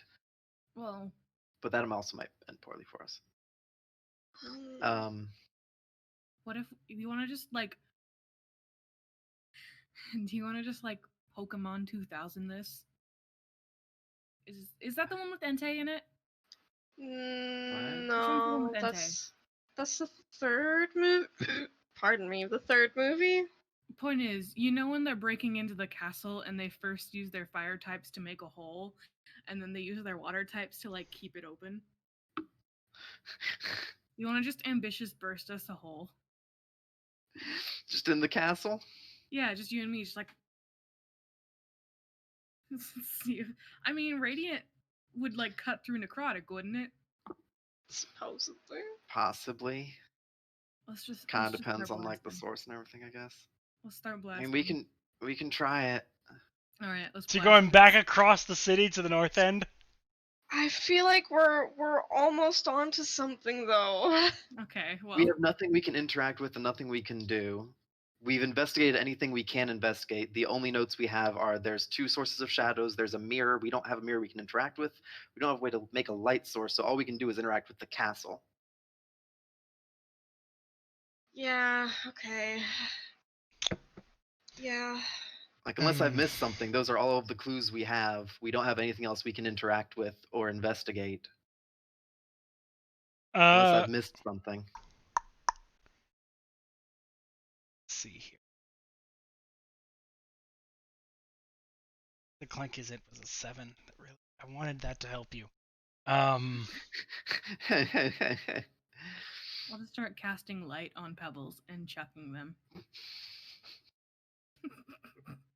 Okay. Hey, like that's not a bad idea. Actually, I mean that's actually, yeah. If we have a thing, you have light. You have something that you can make light with. Well, I have the light cantrip. Yeah. Just cast light on a stone and just chuck it at stuff. It's a cantrip I don't have. As you are throwing stones in a glass house, you break all of the windows, and your investment is shit. No. As you are throwing stones in the general vicinity of where you think this light source is coming from, there's an interesting effect that Wartok and Kayana notice that unfortunately Ilya doesn't because of her low int roll last time. She got the big dumb. Sorry. The stones with light on them do not seem to contribute whatsoever to the shadows that are cast on by other things in the air. Okay. Yeah, so light means nothing here. Yeah. And yet it has to, because there are shadows. Some sort of antimatter light. Anti-light. Getting closer. I can't. Shroud. Warlocks, make an insight check for me. 13.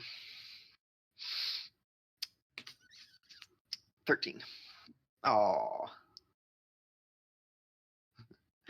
13 is our highest insight. Well, the DC on this was low because I need to give you guys a hint, so that's fine. I rolled a natural 1. Nice. Oh, baby. Your wisdom's pretty good. Well, You're a cleric. 6, yes, yeah. But that's not good enough, but it's better than a 1. She's been through a lot. She has. With a 13, Wartok, you can't place your finger exactly on it. But there is a similarity between the way light seems to not quite work here and the sort of ethereal feeling you get when ambition pulls you out of your trance into another realm. Oh, who's got... Oh, I have a scroll for this. I was hoping to save it. The mirror. Save it for the not last session, the extra ultimate session. Save it for when I need to not die. I was gonna save it for a scapegoat. Ah. Basically, I didn't want to use it as an experiment until we had something to go on. Fair. The mirrors are in another house. Jeff looks at you, dumbfounded. Is this like when Kayana was an animal? Yes. No, Wait, no. This is like when Kayana was in Fairyland. Yes. Oh, okay. I've got a scroll to make me go to the other area, the other to the other side, not the death side, just the other side. The middle one. I bet there are mirrors there. Presumably, I could also face that. I don't. Presumably. We should probably point the mirrors at the castle. Yeah. Get rid of the darkness on the castle. Yeah. Sounds good. Yeah. Okay. Y'all want to go ahead and head to the castle? I'll turn this one. Head over there. Hopefully, not get killed by anything in the other side, and then we'll walk in and not die. Yeah, emphasis on the not dying part. Yeah. I mean, probably. secondary. Yeah. Specifically, the not Yeah. dying part. Oh, primary. Okay, that's fair. Okay. All right, Clanky, take care of him, and don't make noise. Alrighty. I'll Okay. help him again. So Poor I'm gonna use my little scroll of Clanky. etherealness.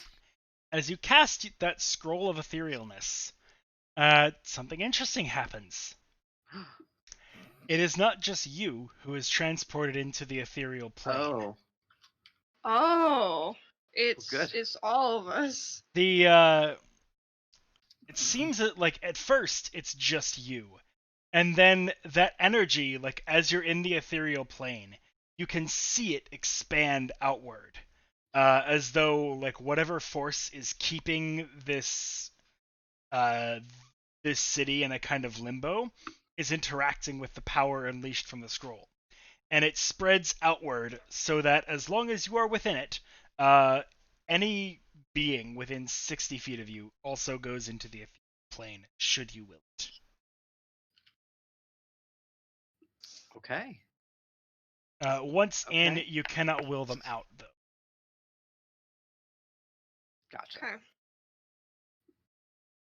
So it's like you cast it, everything within 60 feet of you is in there, and now they're in there for the duration. Okay. All right. Well, welcome to the other side, y'all. I mean, I've been here. There's a mirror here. Whoa! Not only is there a mirror, but there is a light source behind it. A very concentrated but very bright floating point of light that is shining through this semi-opaque mirror, which is casting a ray of light all the way across the center aisle of the town, not interrupted by any of the various things that are in its way in the physical world, reaching all the way to the mirror in front of the castle, which is currently reflecting the light back at the original mirror. We should have done the spirit temple before doing this. The mirror shield would have been so useful for us. Uh-oh. What is this? In addition to the first two mirrors, you can also see as though they are not actually lit, but almost as though they have a faint illumination to them. 5 other mirrors dotted throughout the city on top of like taller buildings. Oh. You see there's one kind of in this initial path that is not actually like it's not tilted to meet the light. And then there's 2 off to the sides there and 2 closer to the northern gate as well, or to the northern as well. Okay. Hopefully the screen is large enough that you can kind of see the round. Yeah, dot I can see the dot in the middle. Yeah. Mm-hmm. Alrighty. Okay. So that is what you've got to work with currently. We probably have to make it all connect somehow. I mean, it should be easy enough to make them connect. Yeah. But is that it? Do we just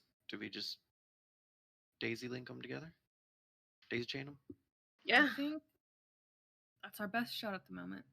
Okay. Alright, let's daisy chain this, yeah. Alright. Which one are you going to first? Closest one. Well, closest one will. Well, yeah, the closest one won't make a clean. Like, depending on elevations, I say we just point it at the far left one and then loop back down and then point back up. Yeah, sounds good.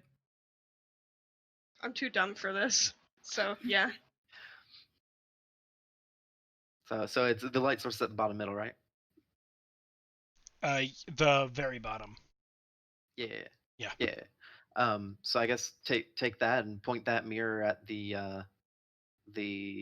far left one instead. This one or this one? Far left, yeah. So this guy. Yeah. Yes.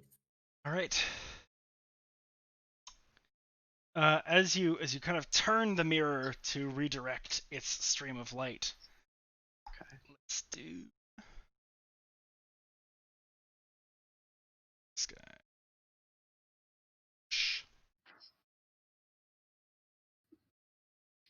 Smaller, so it's a little. Create this line. Intruding upon.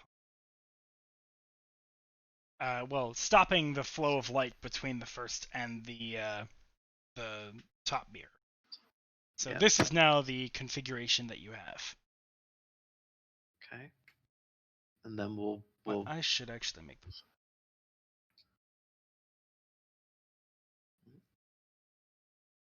Just for safety. Yeah, probably a good idea. Take it from. No, just do your layers. Yes. If in doubt, add a new layer. Layers. All right, and then I guess since our plan is to daisy chain them, we'll point that one at the one next to it, and then that one at the one next to it, and kind of next to it down like a U. This guy? No, right next, the closest one to this guy? Yeah. Okay. All right, as you head over to this mirror. There's not enough time to do all the combats that I had planned, so let's make it one of them at random. 2, 3. Wow. D6. Cool.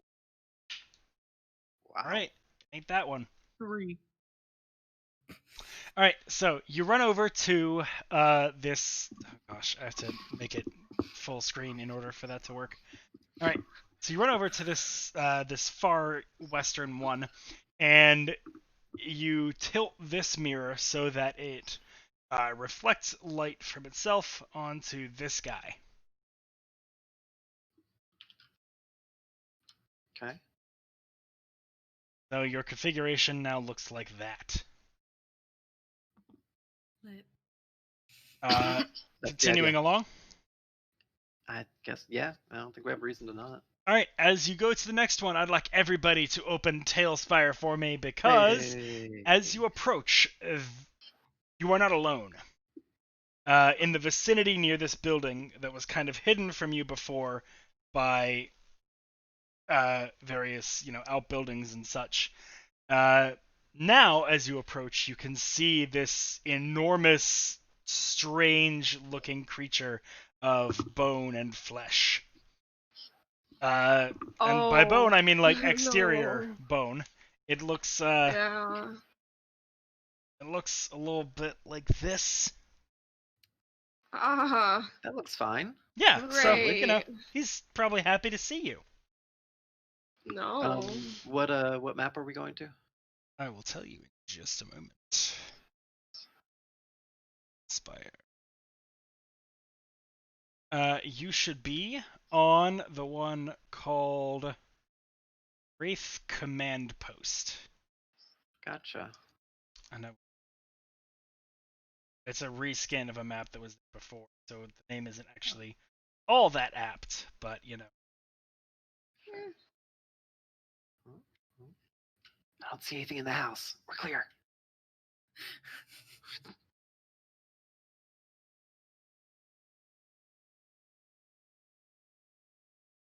Alrighty, and this Minotaur, just pretend that he looks like the creature that I showed you before. Oh, it still says waiting on GM for me. Hit space and then go to the maps and go to Wraith Command Post. Okay. And then if you don't see anything, click one of your icons in the top left, and it should load everything in. All right, now my question is, can you all see over the hedges, or are those blocking line of sight? So, for instance, I can see the Minotaur. I can see the Minotaur. I can see the Minotaur. Can you guys see each other? Can see allies. Yeah. Okay, cool. So the hedges do not block line of sight. Good. Hell yeah. Lit. All right, let's do this initiative shiz. Turn-based mode, settings, and you.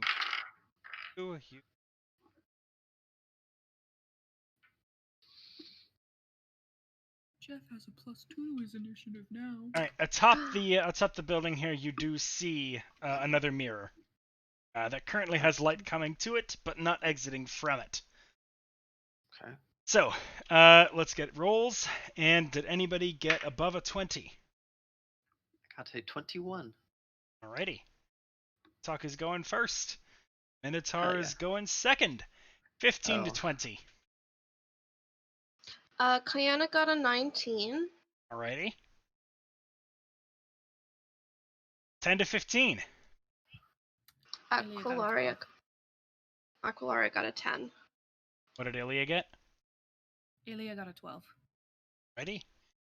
5 to 10. Jeff got 9. Clanky got 8. Alrighty. So this is our order. Wartok, you are up first as you see this immense being before you, wielding a horrid blade that is made of the same stuff as his body in one hand. That ain't natural. New. That boy I mean, ain't right. in a literal sense, it is natural, but in like the colloquial sense, hell no. Yeah. No, that boy ain't right. No. All right. Well, I'm going to throw Hex on him, and then I'm gonna shoot him 3 times. He be hexed. Pew pew pew. That's 1 crit. Nice. And then you're gonna make it 3. Well, it depends on it depends on if they're hits actually. So. Yeah. 1 is a 29. Alrighty. And the other is a 19. Crit hit miss. Okay. Oh wait. Sorry, I keep forgetting about this other part. I think I have lesser uses to add 3, or yeah. I'm gonna make the 19 a 22 instead. Okay, so 3 hits. Okay, hell yeah. Still a miss. No. Okay. This die and this die.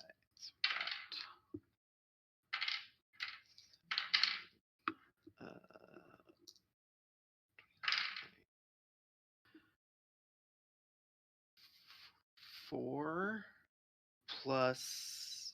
Okay, so that was 44 plus the flat damage. Then I get so that'd be 59, and then 62. 62 total damage? Damn. Yep. Nice. All right. You blast him with and yeet him. Okay. He is yoked. 75 feet? Yeah. Let's give the party some time to Okay. bolster. He is yoked. I'll just put him off of here. Yeah. Remember that he is 65 feet off of the edge there. Fair. Okay, that's my turn. All right. So, unfortunately, your yeeting is not as useful here as it has been in the past.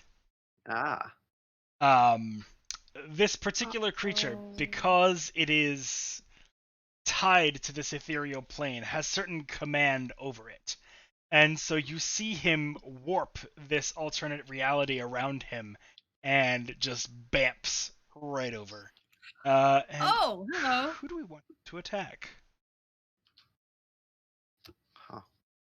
Let's see here.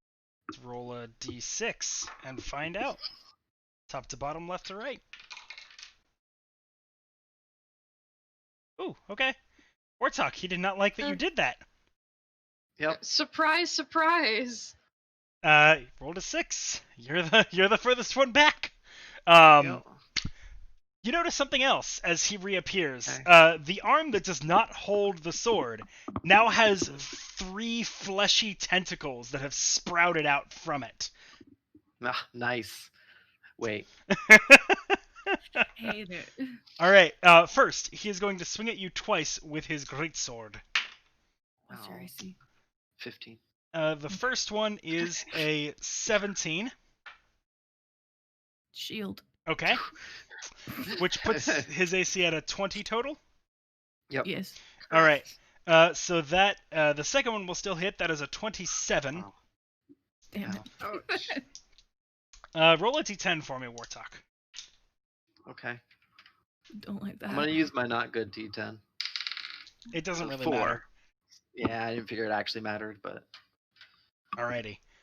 So first you take 8 points of slashing damage, and as the blade cuts through, you take an additional 11 points of force damage as the blade cuts in and then explodes with a magical force out from the opening of the wound. Okay. So that is the first attack is blocked by the shield. The second one he pushes through it, makes contact, and that happens. And then he rears back that second tentacly arm and slams you with it. Okay. That's a crit? Okay. No. Of course it is. Okay, cool. Right. Not a crit. No, crits are bad. We don't like No. those. Unless we use them. Don't regret. Alright, so just a hit then. It's a 29, so the extra stuff doesn't happen. But he has 3 new limbs, so that is more d8s. Every time he takes damage, a new limb sprouts, and that new limb adds damage to this attack. That one was a 1 initially. Back of the other I hit it and changed it. Does not count. So 3 1s on that, which is good for you. That is ideal. 19 points of bludgeoning damage as he slams into you with the second limb, the second arm. Okay. And that is his turn. Okay. All right, Kayana, you're up. So what are you at? I'm fine. What are you at? 51 now. Out of 70. Do you have Dimension Door prepared? Always. Okay, I have an idea. Clanky no longer does, but I do. Yeah. Okay. So we're gonna give you a healing word. I appreciate it. You get 9 back. I like it. Oh, he's gonna go back here real quick. Attack you 3 times. It's fun. You can continue. Yeah. Ow. Then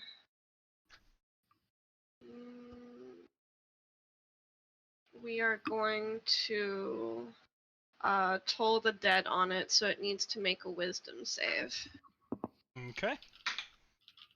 The DC is 19. 17, so that's a fail. Oh my god, I finally got a cantrip that did something!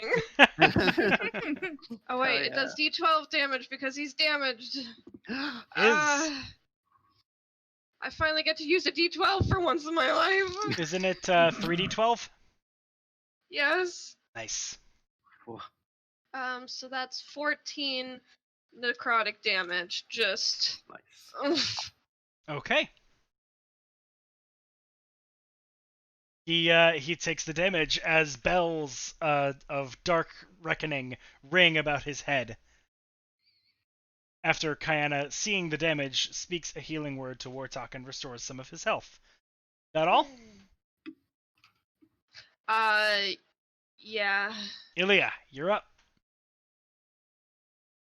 No. Let's actually stop screen sharing so Discord will be better on stream.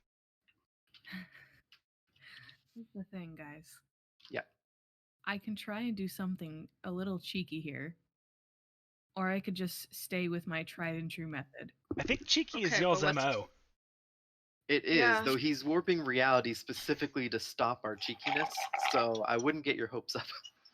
So he can warp reality because we're in this plane, yes? Mm-hmm. I Yeah. want to cast banishment. This is not me warping reality to stop your cheekiness. This is something that's established in the world. This is him. It's because he's in the ethereal Right. plane that he can do all this stuff, right? Yes, so what I'm going to say is, you've cast banishment before. It sends them here. It says, okay, no, wait, hold on. Right, so banishment is broken here. Banishment in this world sends them to this demiplane. Oh, okay. Because it's right. The planar rending stops them from going anywhere else. Right. I forgot about that. Yeah. Okay. So Plan while I love B. the idea, unfortunately, that is, while not deliberate, that is not possible here. Right. That was my bad. I forgot about that. You're good. Plan B. I'm gonna cast suggestion. Okay. I'm for it. Oh no. Excuse me.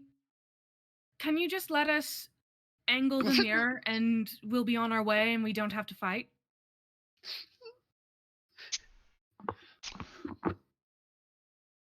Come on. You're very convincing, Ilya. You're very good. She's really good at, she's really smart. You should just listen to her. She's really better for all of us. She's I got another spell leader. slot. I didn't even realize. Yeah. I have 3 now, guys. Wisdom save.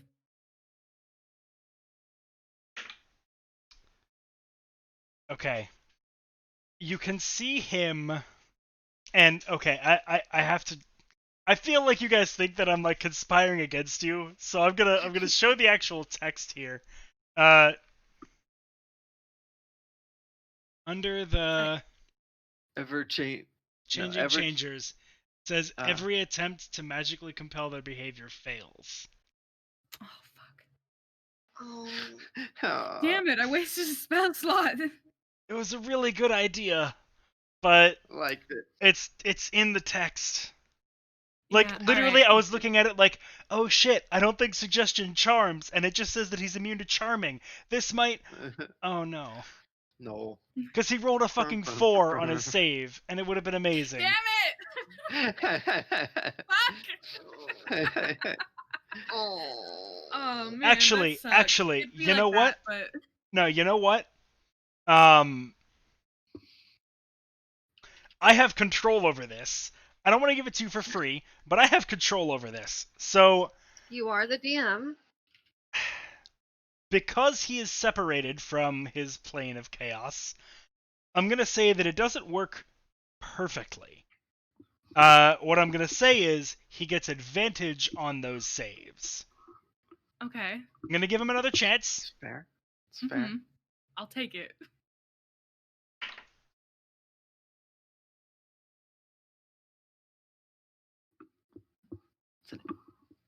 That's an 8. You needed to beat 17. Yeah. He has a plus 12. He has a plus 4. So no. And in fact, this so contradicts his nature. As you do this suggestion, as you push him past the boundaries of his normal operating and force him to adhere to a kind of order. You killed him. He doesn't die per se, but he does just fade. He just yeah, he kind of does. He kind of does blue screen. He kind of starts rocking back and forth a little bit, and he's just he's caught in an infinite loop.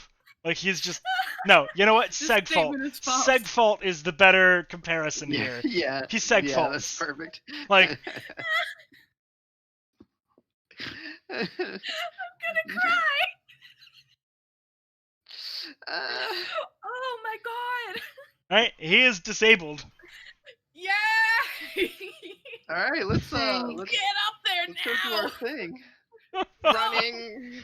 All right, getting up to the top there. Holy god. Let's jump back into. No, girl. Don't do no. that. We don't have time for a Harley. costume change. Oh my god. Harley, honey, sweetie. Hell This is yeah. the second best use of suggestion I've ever heard. The first was making a guy in full plate mail go for a swim.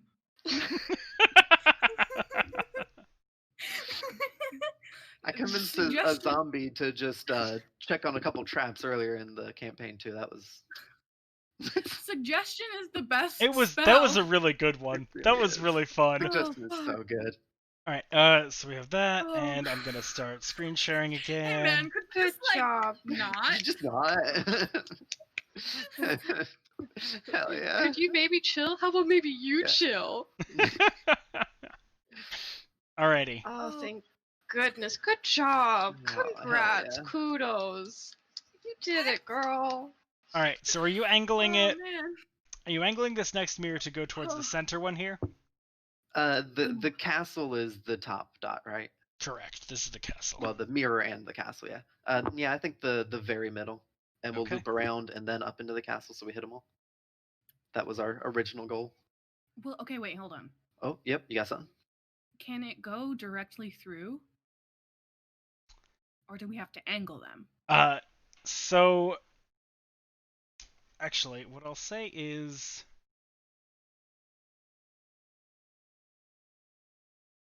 Like what I'm asking is can the one we're at, we angle it to hit this middle one? Mhm. Can this middle one technically even hit the one next to it? If it's already facing that one enough? you'd have to go to find out. I guess what Fair. she's getting at is, are they actually reflecting the light as mirrors, or are they passing through? So you Yeah. cannot tell from this distance. The one at the bottom was semi-translucent, implying that, or semi-transparent. So Okay. implying that others could be as well. It is Okay. it is not entirely certain. Like the second one was not. The second one was an opaque mirror, as was the third. But maybe Okay. others of them are translucent. You'd have to go check. Okay. Fair enough. Just making sure. Yeah, no, that's fair. I assumed because the first one, I was just thinking they were all go through. So yeah, I guess we'll go to the middle one then and see if it is, and then we can figure out from there. Righty. Yeah. I have done the Earth Temple in Wind Waker and also the Spirit Temple in Ocarina of Time. All right. I know how mirrors work. As you head to the center one, let's jump back into Tailspire. Yeah. Ah, Yeah. I'm still there. Cool. Yeah, same. Go to the one called Wraith Dragon. Wraith Dragon? Yeah. That sounds about right. You get it. You've caught on.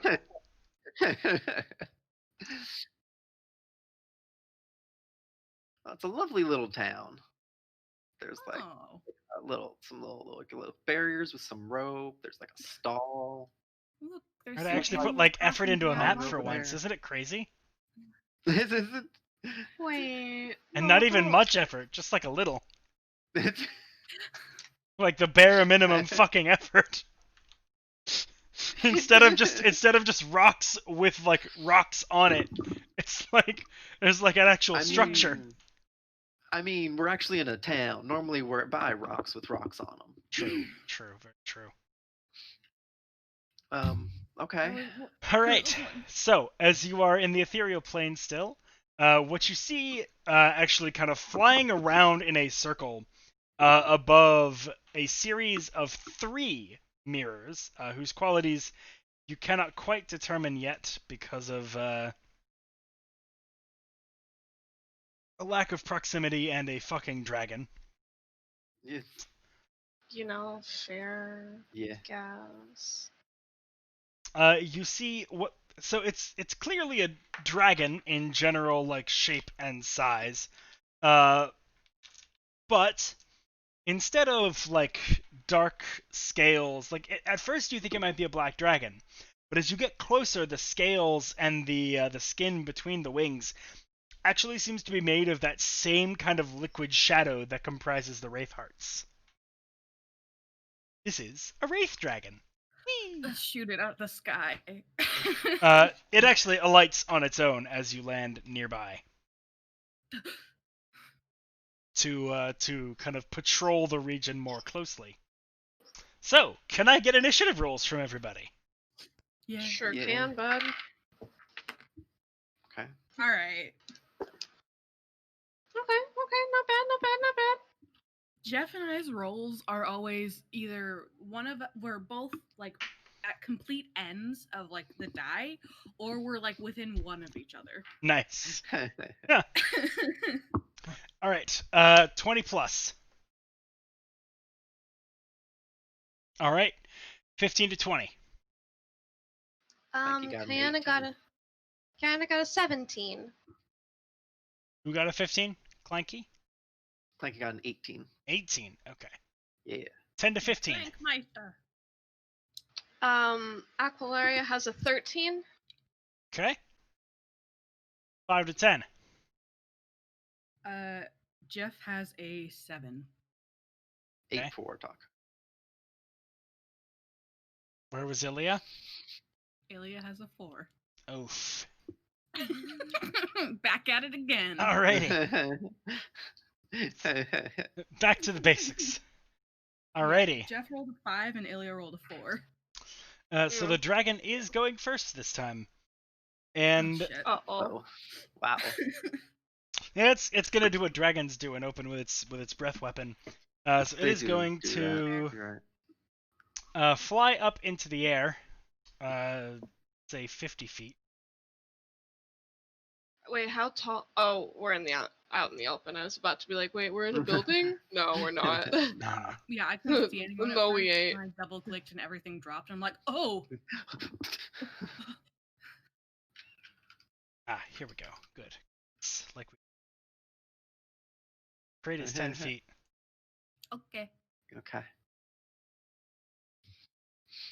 Well, look at him. Look at him up there. All right, Ooh. so he's 50 feet up, Okay. kind of unbalanced. No, it's fine. Yeah. It's whatever. He could fly. It's chill.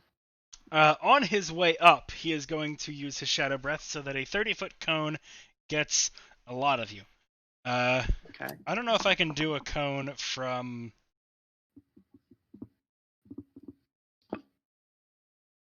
30 feet would be 6 tiles. I don't know, it's 45 degrees. You can do it from like a You can do it point in from the the top air. of the- That's cool. Yeah. Oh, so you can? Yeah, you can Yeah. actually do it from the top of the crate. Nice. As long as there's something there, I'm guessing, to like latch to. Yeah. Yeah. Yeah, the crate. Yeah. Nice. So obviously, like, he's too high up once he gets up there, so he's doing it on his way up. Yes. It looks like all he can get is Jeff, Clanky, and Ilya at best. So Yeah, that's fair. that's all he can Clanky's do. kind of like body blocking everyone else, so. Yeah. Right.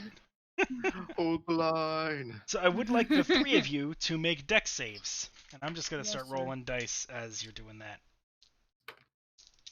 Oh.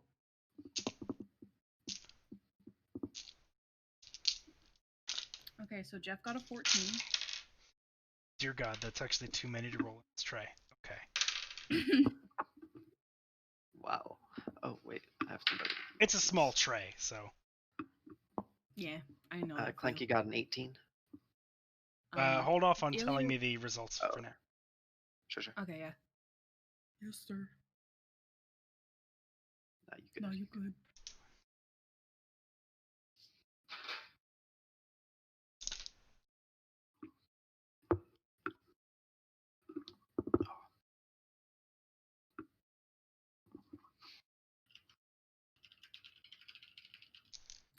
Okay. Good rolls. Alright, who got an 18 or better? Clanky got an 18. Okay. That is a success. Jeff got 14 and Ilya got 2, but I'm going to use a charge on my ring. Charge on the ring. Alrighty. Yeah. So, Clanky and Ilya are going to take 32 points of necrotic damage. Jeff is going to take 64. Ow! Oh no, my temp HP. Alright. And a bit more. Yeah. Yeah, but that's fine. It's the temp HP that matters. I mean, He took to a be Nintendo fair... console worth of damage. Yeah, right? To be fair, you guys did fight an ancient dragon that did more damage on his breath weapon than that. You can manage. Yeah. Right? He'll be fine. Alright. I mean, I'm scared. So, that is Shadow Breath. Oh, actually, I messed something up because I was building it and I changed this. It's actually about that dark out. So I think Jeff does not have dark vision. What dark out? Is dark. I didn't. Did that not change for you guys? Change. What? Not for me. no. Oh, maybe I have to that. Oh, yes. Oh, okay. Cool. Is there Also, a I don't ballista see- on top of that staircase? It's mostly for flavor, but yes, you could feasibly, like, it is there. You could use it. I'm not sure it would actually be better than any of your stuff. Yeah, probably not. No. Okay. I did also get don't that. see the initiative thing. True. Really?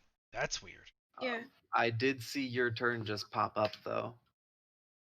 Oh, because you have Clanky. I go into exploration and then switch back to yes. initiative. There we Yeah. go. And Just for note, gotta find the ways to trigger the UI reload. Yeah, for note, me reloading the map didn't do it. It wasn't until you did that it worked. Huh. Interesting. Yeah. I think the game master has more like send messages for UI triggers than the Yeah, it actual seems like client it. does. Yeah. All right.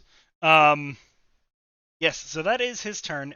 He is in shadow, and you all are also in shadow.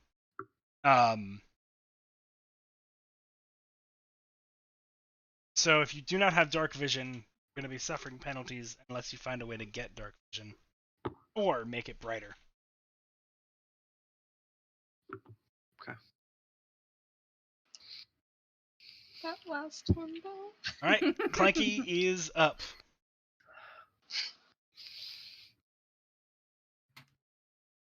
I'm missing memes. Well, Clanky, he can't exactly do much. Does he not have dark vision? Or cannot see? Dragon's 50 feet in the air. He has fists. And You know what? I am not That's fair. I am not evaluating this chessboard to figure this meme out, damn it. You know I could, but I ain't doing that shit. You're the last one. No, that's me. Okay. I mean, like, I get the first one. I get it. Yeah, the first one's quick. The others. They're all quick if you read them in order. Okay, that's It's only adding yeah, one. gotcha. So you Okay, see the new counter each time. I see. Yeah, if you read them in order, it's fine. Got it. Okay. Yeah, I guess Clanky just gonna like. I'm trying to figure out if I want to be a. No, he's gonna just move like here and then just wait for a dragon, I guess. If only he had Dimension Door. He could if ground that only. dragon real quick. He'd be right up there.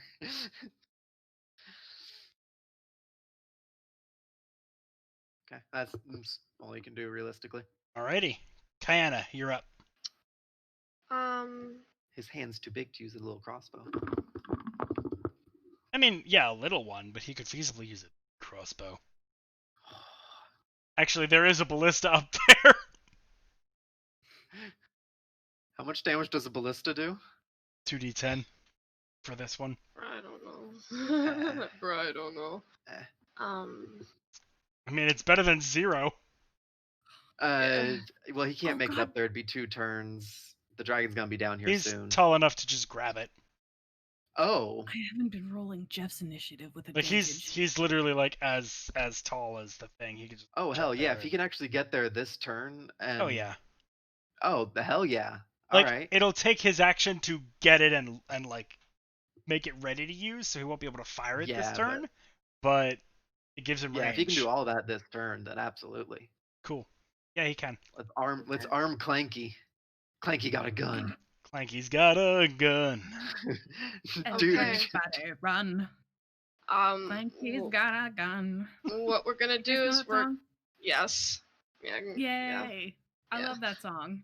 What we're gonna do is we're gonna cast a guiding bolt. I considered doing haste buffing, but I feel like the vertical distance is really gonna make it difficult. So we're just gonna cast guiding bolt.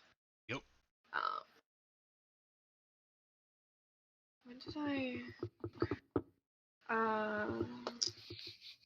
okay. That is a plus 12. Oh fuck. 23 to hit. 23? Yes, that will hit. Okay. Miss. I was about to be like, what is 11 plus 12? I'm doing my best over here. Oh, not bad damage. 10, 14, 17 radiant damage. And now he a glowy boy. Alrighty.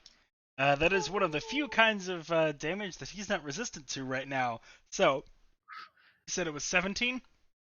17. Yes, 17 radiant. 17 radiant. Pull him out of the sky. So, you blast him with the guiding bolt, and he is indeed illuminated. We're gonna bonus action prep Shillelagh, and we're gonna... Does that actually cause light to be, like, mechanically, like, does that make an area bright light? I don't think so. Okay. It's just a mystical dim light glittering on the target. Dim light. Okay, cool. Alrighty. And then I wanted to move over this way. Good Next enough. to Clanky. I want to get underneath the aperture. Underneath the construction. Alrighty. It's safer there. That's what you think. Aqualaria. Shit. This game has destructible environments.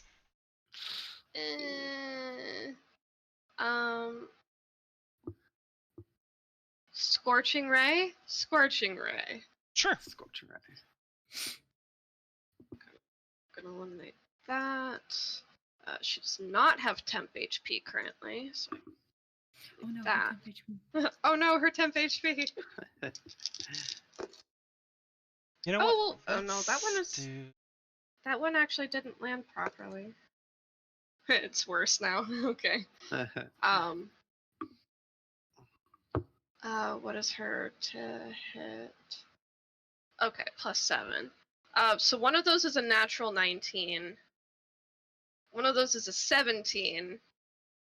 The other I know misses. Natural 19. So and then a yeah, 17? natural 19. Yeah. Alright, that is just one hit. Okay.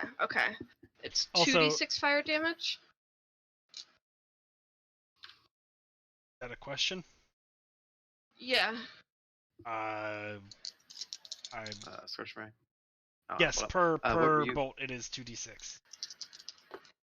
Okay. 10 fire damage. Alright. And we're gonna...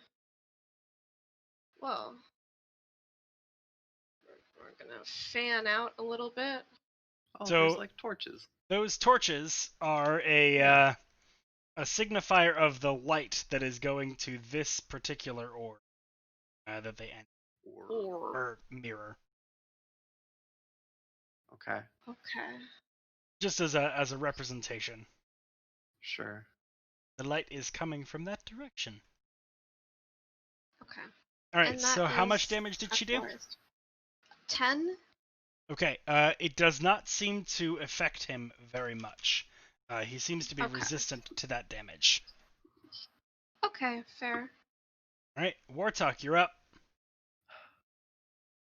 Get this bitch. I want to point the mirror at him, but I can do the most radiant damage out of all of us. I mean, you can use a free action to call out, point the mirror at him, and then do radiant damage out of everybody. That's actually, wait, no. I have a bonus action I can use. I'll do it. I'll walk over here. I'm gonna throw a hex on him, so I have that going, and then I'm gonna point the mirror at him. Alrighty. As you point the mirror at him, I don't have a way to do diagonal stacks of these that'll be reasonable and in time. So we'll just say there is now light pointing at him. I will enable the torch on him. Lit. Sam. While it does not outright injure him, you can now see him in a more definite way, and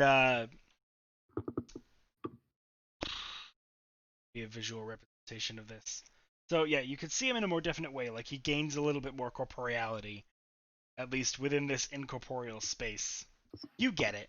But also, that form seems to have like weakened him a little bit. He does not seem to be as hardy, as sturdy as he was. Excellent. It may just be your newfound confidence that you can hit him, but somehow you feel like your damage will be more effective. Alright, Jefe. Jeffrey is... Okay, he is going to move, because I'm assuming through angles, he is not at least 80 feet away from the dragon. You'd have to get closer, right? We don't use Pythagoras in this world. He is the longer of the two legs, which I actually did the math before is the 50 feet up. Oh, okay. I hate it. But it's D&D raw, so my high school self is pissed at you. I was Don't be pissed at me. Club. Be pissed at wizards. I literally have a whole YouTube video like prepared and scripted for this. I just haven't recorded it yet. Okay, it's not just this. It's this and a few other like math and physics things that are weird. And my personal homebrew suggestions to fixing them, but right. Anyway. Can we all just appreciate real quick the statement, be pissed at wizards. That would make a good shirt. At any rate, the Barbarians. Jeff's Axe of Returning has a range of 30-80. So he will, now that he can see the dragon, he will use his axe, but it will be at disadvantage. But it will be at advantage because guiding bolt, so they cancel out. Hell yeah. Oh. Well, look at that. All right, Jeffrey. 14. Nope. Yeah. He gonna recall the axe. Yeah. Yeet. Yeah. Hold on, I have emotes for this. An unfortunate miss. It reminds me of that Vine where it's like the guy. It's the same guy for both the role of the guy and the kid. He's like, "Hey son, how are your grades?" And the kid's like, "Hey dad, how's getting out of prison?" And then the dad throws like a can at the kid, and the kid like catches it and is like, "Yeah!" and throws it back, and it hits him in the face. It's fine. At any rate, that's gonna be Jeff's turn. He's kind of at a disadvantage right now. I like the V yeet. What is that? Oh yeah, I from? made that one. Oh, okay. Yeah, I made the neon sign yeet. It's very interesting because it reminds me of like the University of Virginia like club logos, which all had a V with like a split right about there, and then the name of the club in the middle. Virginia Yeet Club. Yep. Virginia. So that's Jeff's turn. He's just gonna chill then. Unfortunately. Yeah, with a floaty boy. Poor Hefe. All right, Ilya, you're up. Ilyana shall. I wish that I could put the camera like angled upward so that I could see the dragon at the same time. Yeah. Not horrible. Get that like ground view, the cinematic like. Yeah. Like people have asked for it, like a first-person view, but they haven't done it yet. Yeah. I am going to use Ambitious Burst. Because now I get I'll enable the beams. torch on you so that it makes you look. Turn. Zoom in. Make a thumbnail for a YouTube video. Thing. Okay. Should be on.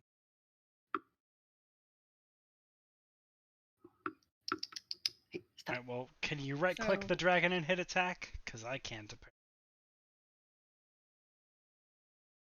Yes.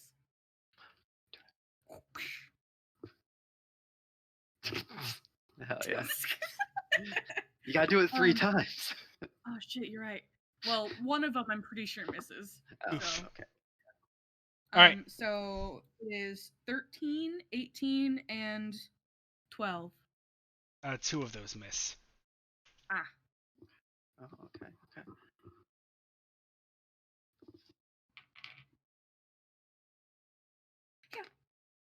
All right. Okay. 1. I don't have the Eldritch Blast tax. Yeah. Nice. And I rolled a 1. Yeah. Woof. Oh, wait. Oh. I used it for other things, like my temp HP. Well, you have a +3 spell cast, so you get 3 extra damage to that anyway. Oh, 4. Alrighty. Dragon's up. Would that have made... Did you include that to your 2 hit? I didn't. Would that have made any of them hit? No. I think his AC is 18, 13 so the was 13 would have gotten to 16. Yeah. Okay. Dang. Alrighty. So, the dragon is back up. His breath weapon does not recharge, so he is forced to use his bite and claws instead. Ugh. Come here, bitch. It is going to dive downward, and I don't know, nobody did that much damage to it, so he's going to like randomly determine his target among the miners. I mean, to be fair, I did shoot him last. True, but you only did 4 damage. You like poked it. Alright, D6 mod 2, or 3. Alright, it's Clanky. Clanky boy, no. My baby. Alright, so he is going to first make an attack with his bite. That is a 16, so that's a miss. And then he is going to make 2 attacks with his claws. That is a 22 and a 20. Those hit? They wouldn't with shield. Yeah, 18 AC. 18 AC? Yeah, I'm going to shield him then. Alrighty, so as he shields, neither of them are hits, and the dragon is briefly foiled. Alright, Clanky's up. I love this weapon so much. He is going to fly back up 30 feet after doing that. Okay. Does Clanky get an attack of opportunity? Does he? He would, yes. Does Ilya also get an attack of opportunity? Right there? Yes, she would. What about Jeff? Probably not. Oh, wait. Never mind. Sorry, actually... Oh, no, yeah, she would, because he has to get within 5... He probably doesn't fly down far enough for Ilya to get one, but Clanky still will. That's fair. Okay. What, I'll take it. the extra stuff from the fist, such as the stunning on a crit, would that apply to this dragon? Ostensibly, yes. Okay, because he did get a crit. I'm.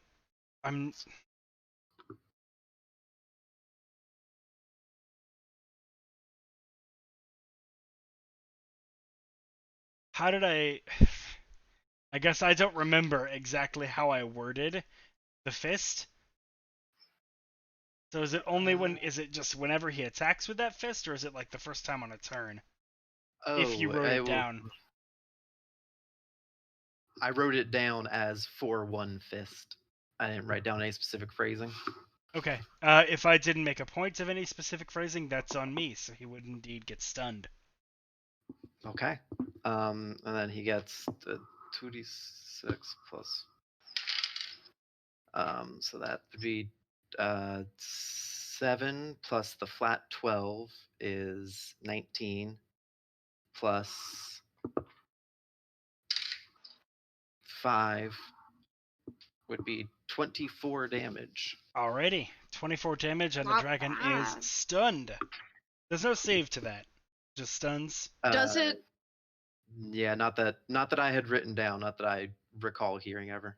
Cool. This is the first time he's ever crit with that fist. Does it fall if it's stunned? No. It just can't take actions or bonus actions. Yeah. It doesn't know anything about movement. Paralyzed. Yeah. Okay. Simply curious. So that would be as he gets out of range, which would still be how high up? I mean, he still moves his 30. full range because he doesn't have sentinel wing or anything. Just yeah. It doesn't stop. You're right. So he gets his 30 feet up, and he can still, do all of his movement and stuff. He just can't act next turn. Kayana, you're up. Yeah. Well, that was Clanky's attack of opportunity, right? Oh yes, it is still his turn. True. Clanky will. Is he still glowing like weakened? No, he's not anymore. In darkness again. Be a good Clanky. Point mirror. All right, he points the mirror.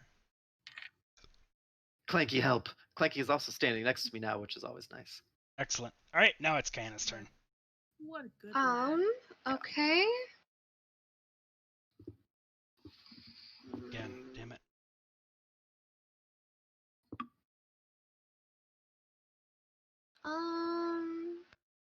Shoot. I'm gonna do another guiding bolt, I think. It worked last time. Yeah. Indeed.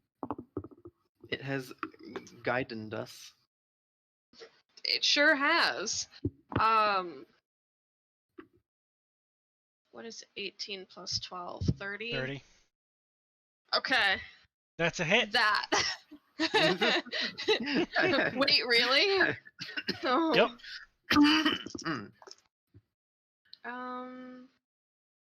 10, 14, 15 radiant damage. Okay. Alright, well, this might actually end up going into another session, so we might actually end up going till the 1st of September for the epilogue. We shall have to see. We're going to wrap it up after this combat. Yeah, that's fine. Fur. Alright, so 15 points of radiant damage. Sorry for interrupting. Please continue. Trying to think if there's anything else I can do. I'm not sure that I can. No, that's it. I'm good. Alright, Aqualaria. I'm gonna retreat. Are you still able to move yourself, see. or do I need to put it back on your turn? No, I already moved myself, so you're good. I don't. There's where she wound up. I was gonna say I don't fucking see her. Right by the fire over here. Oh yeah. Wait, where's Kayana? Over here. Oh, Underneath now I the see her. stairwell. Okay, gotcha. Cowering. All right, Oh, Aqualaria. wow, Angle got fucked up. Whatever, that's fine. What is she going to do? Does anybody need healing? I'm missing 10. Like some. But yeah, I think Jeff took 64. Jeff that's right. Okay, all right, Jeff. We are giving you a 3rd level cure wounds. Thank you for your service.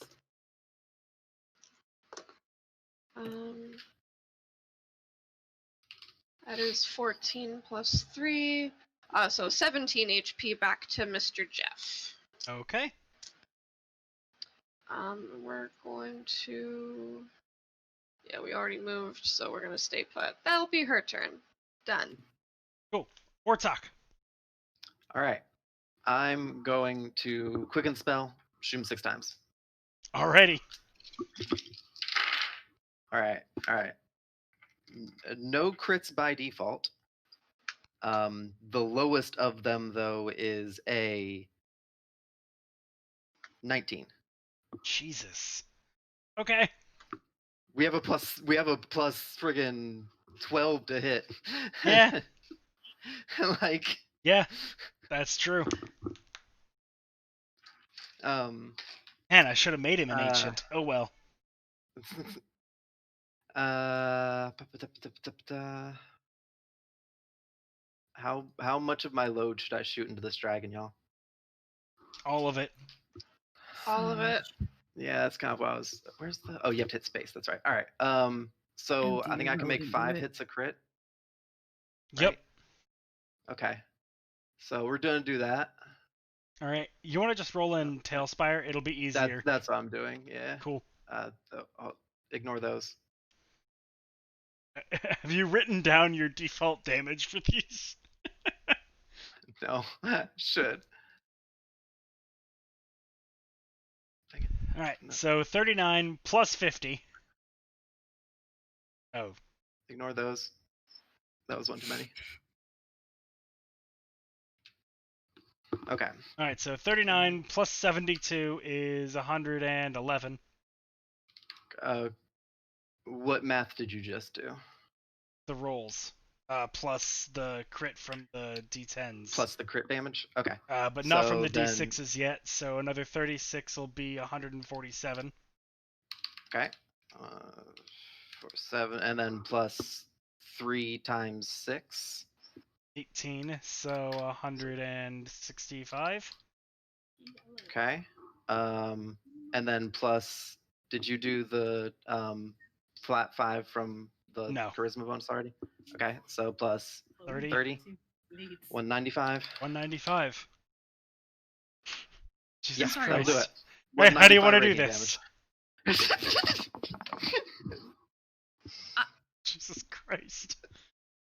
I turned away for 1 second to talk to my roommate about our shouting cat. And you come back to how do you want to do this? Almost 200 damage. What the fuck? Yeah. I can 5 crits. 5 times in a turn. Like, hell yeah, but what the fuck? Yeah, like... just explode him into a ball of radiant light. Okay, yeah, that's exactly what happens with like no extra fluff. He just. Yeah, once Wartok got a certain level up, he modded that gun. He got the correct part. He just got a straight Uzi. Are you kidding? Yeah. It's a really good weapon. It's My bracelet's a good weapon. Yes, it is. It is. Yeah, like yours can keep us from dying like ever. Yours can cause every enemy to die ever. All right. Well, that's the session. Without a sniper bracelet. There are three mirrors in this area, and we'll talk about the details next time. Actually. Sure. It's 11. Let's finish up. Fair. Okay. And I actually gotta jump off. Fuck off. Fair. Yeah, that's fair. Go sleep. Alrighty. You won't eat leftover pizza. Nice. Hell yeah. That was what I did during the intermission. Don't say that like it's sad. Leftover pizza's delicious. It's so weird seeing it be like almost daylight out where you are, and it's actually finally dark here.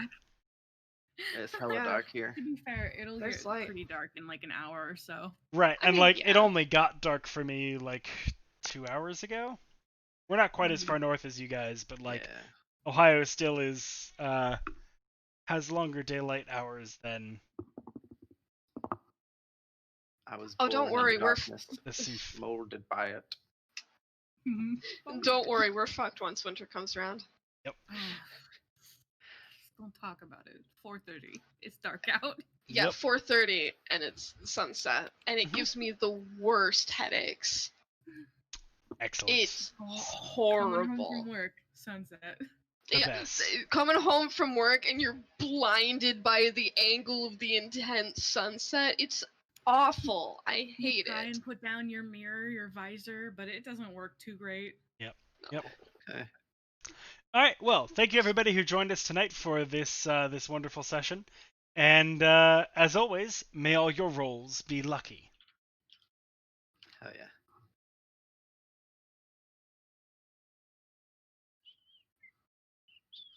Do